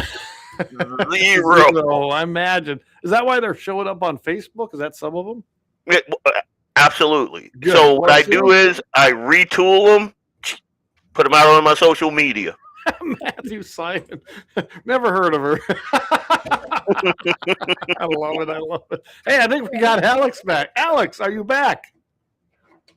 Oh, now we can't hear him. Uh-oh. I don't know if you can hear us, but we can't hear you, Alex. And Dan does me a solid. We kind of share info back and forth, me and Dan. And we're gonna make a go at this thing. We're gonna double team. I'm gonna be Ric Flair. He's gonna be Macho Man, Randy Savage, and we're gonna do this thing. Read that. We'll get Dan on the show maybe either Wednesday or Friday night and have some fun. I mean, you got to remember we can do whatever we want. We're not exactly tied into a certain type of show or a certain time. We can do a pop up anytime we want. Can I do a plug for my book here? Yes, do it. By the way, I need to get a copy of that. I got my boys are, they're quite a bit older, but I still think I could use that book. So I don't know if you guys remember, but there was this big dust up in the Fargo-Moorhead area about this liberal white woman who apparently hates herself. And she has a book in the elementary schools, and basically it's white shaming all of the bad, horrible white people. And people were asking, how is this in the schools and this and that? And I said, you know what? I'm going to write a book. And I did. I finished the manuscript in November. It's called God Spark.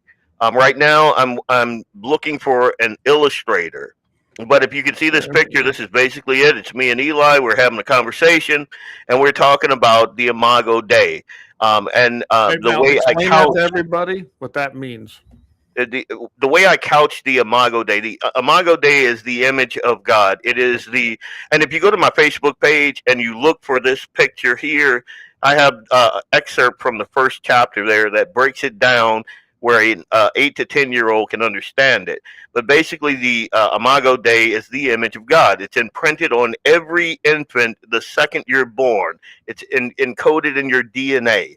And I'm calling that the God Spark. And it's a play off of the words from Transformer, the All Spark that gives life to all of the Transformers. They all have an All Spark in there that animates them. Well, this is the God Spark. It is the Imago Dei. And it doesn't matter if you're white or black. That's the spark that matters. And a lot of us have failed to see the Imago Dei in our fellow man. And as I explained it to Eli, basically, way back in the day, the people that look like me and Eli sold people that look like me and Eli to people that look like his buddy Mike. And all of what those people were all missing was they could not see the God spark in their fellow man. And I break it down from there. So it's like a 6-chapter book. I'm working to get an illustrator for it. The manuscript is done. That's the cover right there. And I'm going to try to get it into the Fargo-Moorhead public school system. It's a completely different take. Yeah, it's a completely different take than the garbage that they're giving these kids right now. I don't believe in the identity politics. I don't believe that a white person has to step down in order for me to step up. And that's one of the things that I explained to Eli in this book. What I believe is God gave us all gifts. And he gave every single one of us at birth the God spark, the Imago Dei, the image of God. And as long as we can see that in our fellow man, we're going to be all right. It's when we stop seeing that and stop allowing our own God spark to shine where we have a problem. And that's tying in exactly what we're seeing, isn't it? Oh, 100%. If you understand that concept of the Imago Dei, you are pro-life. Yeah, you can't be anything other than pro-life. You can't be anything other than anti-thug. You can't be everything is better when you start with that, in my humble opinion. Oh, absolutely. And, it's like luckily we had the right Supreme Court decision that kicked it to the states, but you're either pro-life or you're anti-life. There's no pro-choice. You are pro-life or you're anti-life. That's how I used to always do it. And people look at me like, what are you talking about? I was like, well, I'm pro-life. I don't believe in abortion. You're no caveat. Pro-choice. You believe in killing. You are anti-life. That's what that is. And, of course, I'm pretty blunt. I see things pretty clear. So I have that same problem. I have that same affliction, man. And go ahead. Well, I was just going to say, a lot of it is semantics. And one thing that the Democrats and the left are really good at is using semantics in order to fight their battles. Like right now, they're calling the ICE agents Gestapo. Well, that just means that... Uh-oh. I'm gonna mute you, Alex. We were getting horrible feedback there. Oh, man. Wow. Came in with a bang, brother. I know we got Alex's picture here, but we were having horrible feedback on that. So if there's something else on there, Alex, we probably need to fix that now. Oh, now we got all kinds of things going on. How's that now? No, bad, very bad. There must be something else on it. So we're having a rough night with Alex's stuff out there. So yeah, that kind of sucks, man. It does. Let's try it. Let's see now. How about now? It's somewhere. Huh? I think we got you. Don't touch nothing. Don't touch anything. It's working. So we're getting into the last hour. Leon, go ahead and wrap up what you're saying there. I didn't mean to do that to you, but. Well, no, I'm pretty much done. Basically, the long and the short is word of mouth on this book is going to be huge. So I need all of you folks to kind of keep this God spark, keep that on the top of mind. Just listening now. When it's coming, but I'm enjoying the show when it comes out. Yeah, to them, but I can't hear them now. Well, now they can't hear us. Okay. No, I encourage you guys to get this book. I've got some nieces and nephews. I know I could portray this to in a little better way than me just reading Bible scripture to them, because it's a little deep for them sometimes. Oh yeah, I was at so when I first got to this area, Enderlin, I hooked up with the local men's Bible study group. Okay, yeah. And so I just kind of first couple of times I just kind of sit back, that sort of thing. Good. And then the first time I actually started speaking, I noticed that a lot of these guys, like I was losing them. Like they didn't understand the things that I would, and I understood then. And my wife told me this. She kind of helped me with this. A lot of people love God. They love Jesus, and it's on a rudimentary kind of level. Mm-hmm. But once you break it down, they don't just know him; they love him. they can see They clearly. form that relationship. 100%. And that's, you and I have had this discussion, and I mean, I know this is Guns into 701, but you've seen, I'm sure you've seen it. Everybody has seen it, and I don't apologize for it. I never had the relationship I thought I had until now. And that's huge. I mean, it happened. I guess the things that happened in that series of events from September till November had to happen. You know what I'm saying? Sometimes they do, man. I mean, I'm pretty hard-headed and stubborn, and I fix my own things, right? And I found out I don't control nothing. I'm the same way. Yeah, I've fallen hard to do. Like when sometimes I look up and I'm just like, yes, really, you know. But sometimes you need to be down. And I consider myself a babe in the woods when it comes to theology. Like I listen to people like Steve Dace, and I'm like, God, I'm still in elementary school, dude. But sometimes one of the best things I've found that you can do is get with a group of guys and just chop it up. That's it. It's so what do you want to say? It's very, very uplifting to be with like-minded people on that. And you'll learn a lot from those people, especially people that know more about it than me. That's for sure. I'm a newbie to this. You don't seem like it. Like I read some of your dailies, and I'm like, holy crap. But I mean, so I've read the Bible. Okay, I've read it a few times, but I have never went into it like I'm doing now. I have a very good grasp of it. I can see it. I can see it clearer now than I ever have, Leon. I don't know. I'm not even going to question why. I know why. I think you know why. I just have this deep understanding, and I read a King James version, and I actually enjoy that more than I do an NIV. I do too. I love reading it. And when I want to understand it, obviously NIV. But when I want to just get into it, when I want to feel like I'm right there, and I'm talking with Peter, or I'm talking with can you imagine? I've been reading Acts. I've really been studying Acts because we all know that's right after the crucifixion, and Peter, they're coming out and they're saying, "Hey, not coming out like you're thinking, people." No, they come out there and they've seen him, right? They've seen the resurrection. Can you imagine being Peter, seeing that, and you've got people that are doubting you? Thomas, you still over there doubting? No, I mean, it's just Dan, he says, by the way, Clay, I read your daily Bible reading every day. Yeah. I can't believe the following I've gotten on that. I do. I have a group of people, you're on that list too, Leon, that I send to people every morning, and that list keeps growing, and people are now requesting it. I never saw that coming, Leon, ever. I just thought some people could use a little uplifting word every morning. Yep. And then, I've definitely changed a lot, I think, in the last 4 months, and for the good. It's not a bad thing. I sometimes slip. I do too.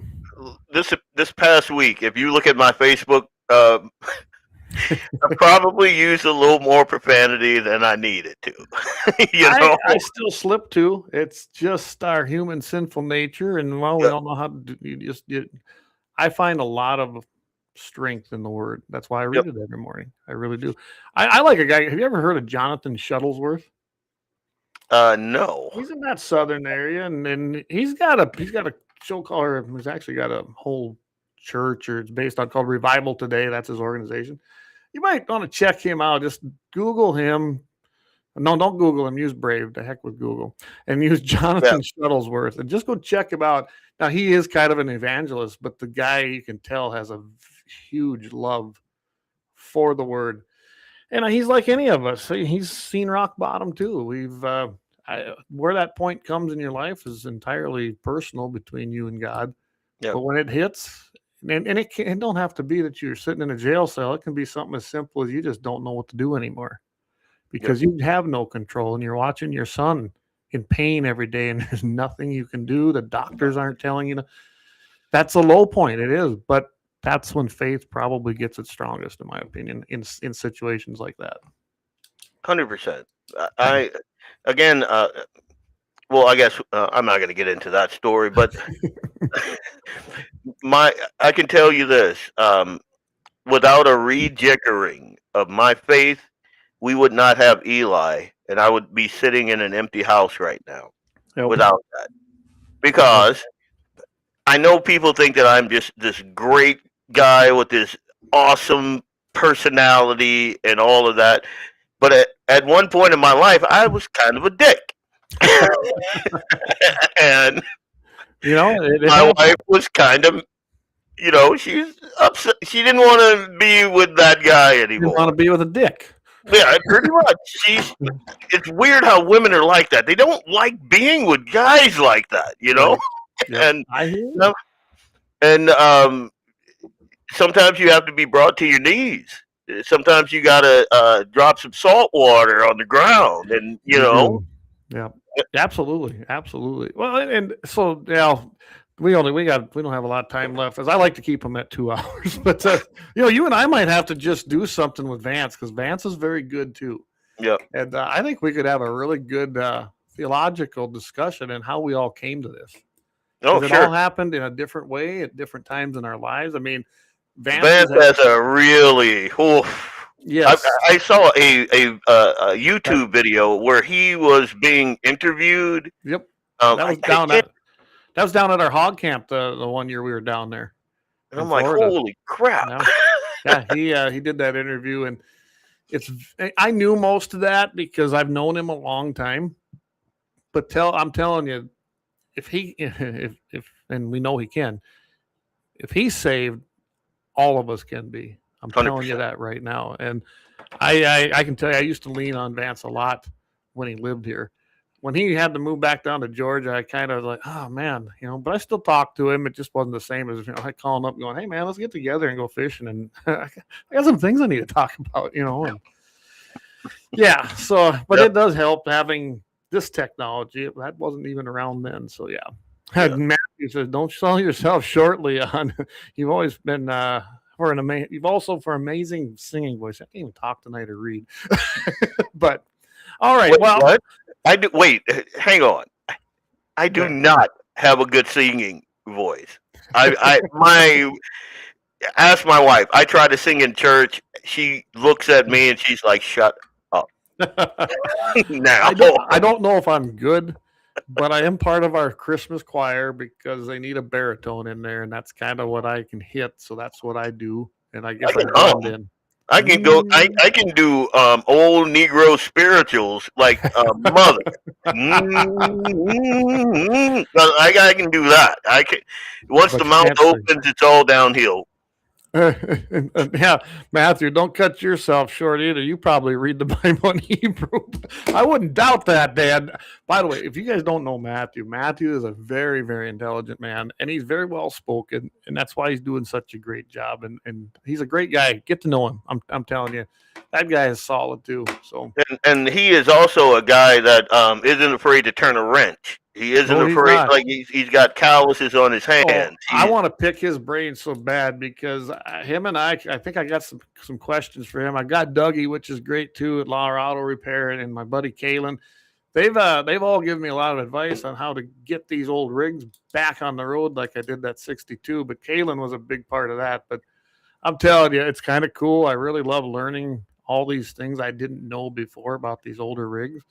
There's nothing more, I don't know, calming, and some people might call it stressful. I don't. It's very relaxing working on something like that and then making it run again. I love it. So yeah, Tom Donaldson says, yep, he's a great leader. I guess I should go through some of these comments before we wrap. They've been coming in. I apologize, everybody. I sing 10 or 12 miles away. Yeah. David says affirmative action doesn't apply to God or decency. I can't wait to see that book, Leon. That's from David. So awesome. And he's got young children, so perfect candidate there. Tom says it's the only two choices. It's either just like you either love Jesus or you don't. Yeah, there's really no other choice, is there, Leon? You either give your heart to God and to Jesus, or we know what the other consequence is. Doesn't look good. Go read Revelation.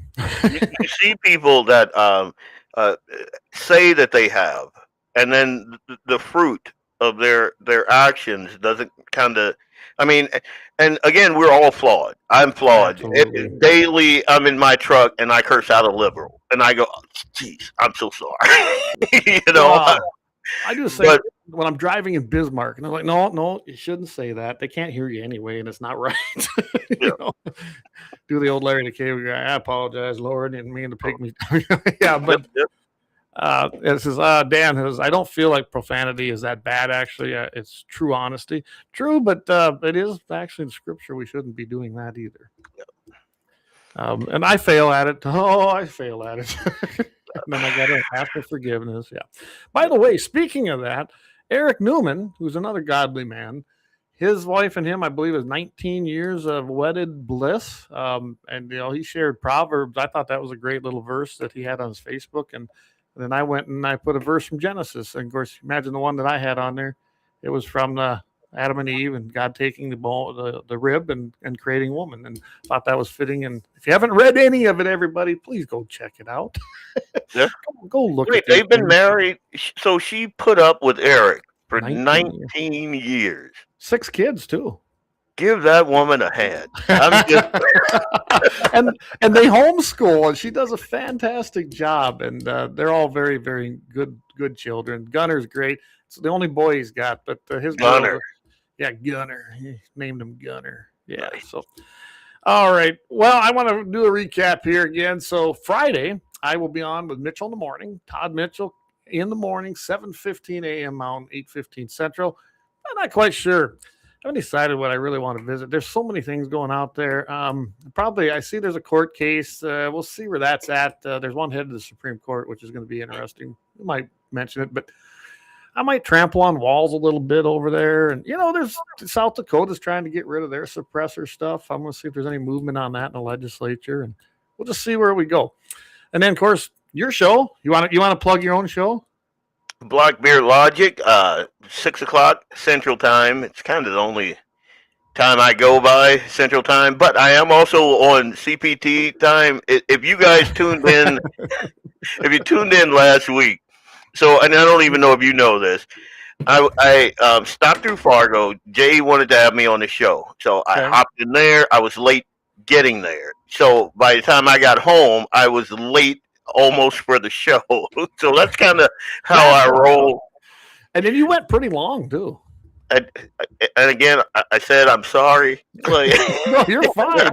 You know, I was sitting in an ice house trying to listen to you, and I was like, it's coming in and out a little bit, but I was having a little trouble there. But I was like, oh, he's going pretty long. But me and my buddy Kelly Atlanta, yeah, we were tuned in. So hey, you can go more than 2. I try to keep my eye on the time, and I'm trying this whole thing like back when I did radio way back. We had a show clock, and I try to hit the commercials, and I try to manage my I'm garbage. We were a little lax tonight, and I apologize to my sponsors, but they are faithful and they're with us, so we appreciate all of them. And I played 2 of the big, I played all 4 of them twice, so that was good. I got to put this one up here, and I appreciate that, Dan. He goes, it's nice to see people's faith in the open, because by showing your faith, you enable others to gain confidence. And I'm just going to close with this, because when I was in Bismarck yesterday, day before when I did Michael Bell's show, so I was sitting there having a little quick bite to eat, and I had my, this is our Turning Point sweatshirt on. And a guy, he kept looking, he come over, he goes, hey, where did you get that? And I go, well, this one I made because I didn't want to wait for the one, because the Charlie Kirk site had, crashed because everybody was, essentially, or they were way behind. So I made one, and then I finally got my other one. But then we had a nice conversation about that whole incident. And I don't know about you, Leon, but since that happened in September, I have seen more openness about people's faith than I've ever seen in my life, when just meeting random people. 100%. And it's good to see. 100%. Yeah. I think that, even our church is fuller. I think churches as a whole are seeing membership and attendance rise.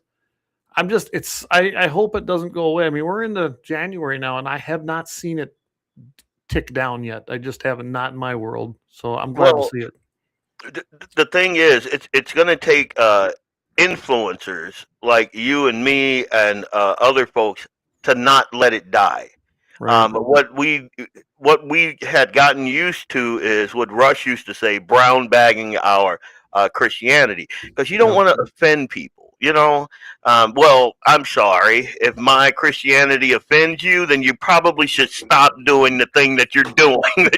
You are the one that's being embarrassed by your own actions. I got nothing to be ashamed of. So it's right here on. I roll up my sleeves. You see the black, and then you see the Christian. That's pretty much it. I just see the Christian. I never have seen color. I don't care. I can dislike someone of color as easy as I can. Someone as white, easy as someone. 100%.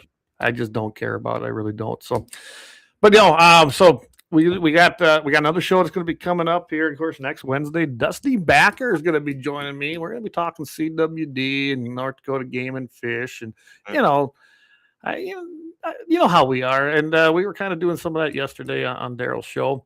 And then, of course, hopefully here at the end of the month, I think David's going to be ready to launch his first episode of 701 Marksman. But don't forget that every single Sunday, we have a Sportsman Sunday devotion with Vance Bishop. And that comes on at 7 o'clock a.m. Mountain Time. Oh, what I got to remember? Is it Mountain Time? Oh, I can't remember, Leon. Help me out here. Is it 7 o'clock? It is 7. It's 7. Okay. Yep, 7 o'clock a.m. Yep. I'm sorry. My Vance, I'm sorry if you're listening tonight. I've got a lot of things going on here tonight. So, and that one's been picking up too, and he does a really good job of bringing scripture forth and then tying it into hunting. I don't know how, I've never seen anyone do it that way, but it's pretty cool. And last week he had on some really weird fishing laws across the country. So go the past couple of broadcasts, he has like weird hunting laws or weird fishing things. Yeah, I like it. I wake up on Sunday morning. I do my whole little routine, and then it's automatically set to pop on with Vance. So, and you can do that. Like, if you use YouTube, just hit your notification. Yeah, hit the notification, and it'll start playing. And I want to remind everybody, see over there in that corner, hit that with the QR. Thanks to those that have done it, and subscribe. It's really easy. We got things as low as $5 a month up to $75. And I want to thank everybody who's done it so far and done different levels. So appreciate that. This ain't free. we do pay the bills here. So, all right. I don't have anything else except tell everybody thank you. I can't tell you how much we appreciate you. And by the way, again, I can't reiterate this enough. No, Jamie and I did not have a breakup. In fact, I stopped and talked to Jamie yesterday. Things are good. He's going to maybe try some of his own deal. I don't know. I wish him the best. I truly do. And if it works out, him and I were talking. We might even have, if he gets a show, or even if he doesn't, he's definitely going to still come on once in a while, be our guest, or maybe do something like that. And I definitely welcome that. So, Kelly is a little late. Kelly, you're a little late. That's my buddy out there. Is ice fishing with. We're just about wrapped up for the night. But thanks for tuning in, Kelly. We need to visit anyway. I was wondering how if the fishing has gotten any better, if some ice is building out that way, because it sure isn't here. So. Leon, you want to leave anybody with a closing part? Well, I'd just like to say one thing that I love about this is just chopping it up with like-minded people. I love this, dude. And I like having conversations with people like you, going through the comments. Doug, I only go long. I got you, Doug. That whole thing. And the fact of the matter is, there are a lot of us out there. Sometimes I get discouraged. I'm reading the forum, or I'm watching the crazy antics on KVRR or KVLY, and I'm just like, God, this cannot be North Dakota. This cannot be the society that I live in now. And then so I love hopping on here and just kind of chopping it up with you and everyone else, and just going, okay, there are sane patriots left, not just in North Dakota, but in America, and it gives my spirit hope. So I'll leave you with that. You guys raise my spirit. So God bless you guys. Absolutely. God bless all of you. And remember, everything belongs to God. Without him, nothing happens for us. So just trust in your Lord and give praise to God for everything you have. And that's how I'm going to end tonight, guys. God bless. Good night. I will say, Corey says, more road trips. On that note, we will see everybody on Friday. And then, of course, Sunday, we have a Sunday devotion. And, of course, then next Wednesday, we will have the regular show right here. All right. Thanks again, everybody. Appreciate it. And we will see everybody soon right here on the GAT 701 network.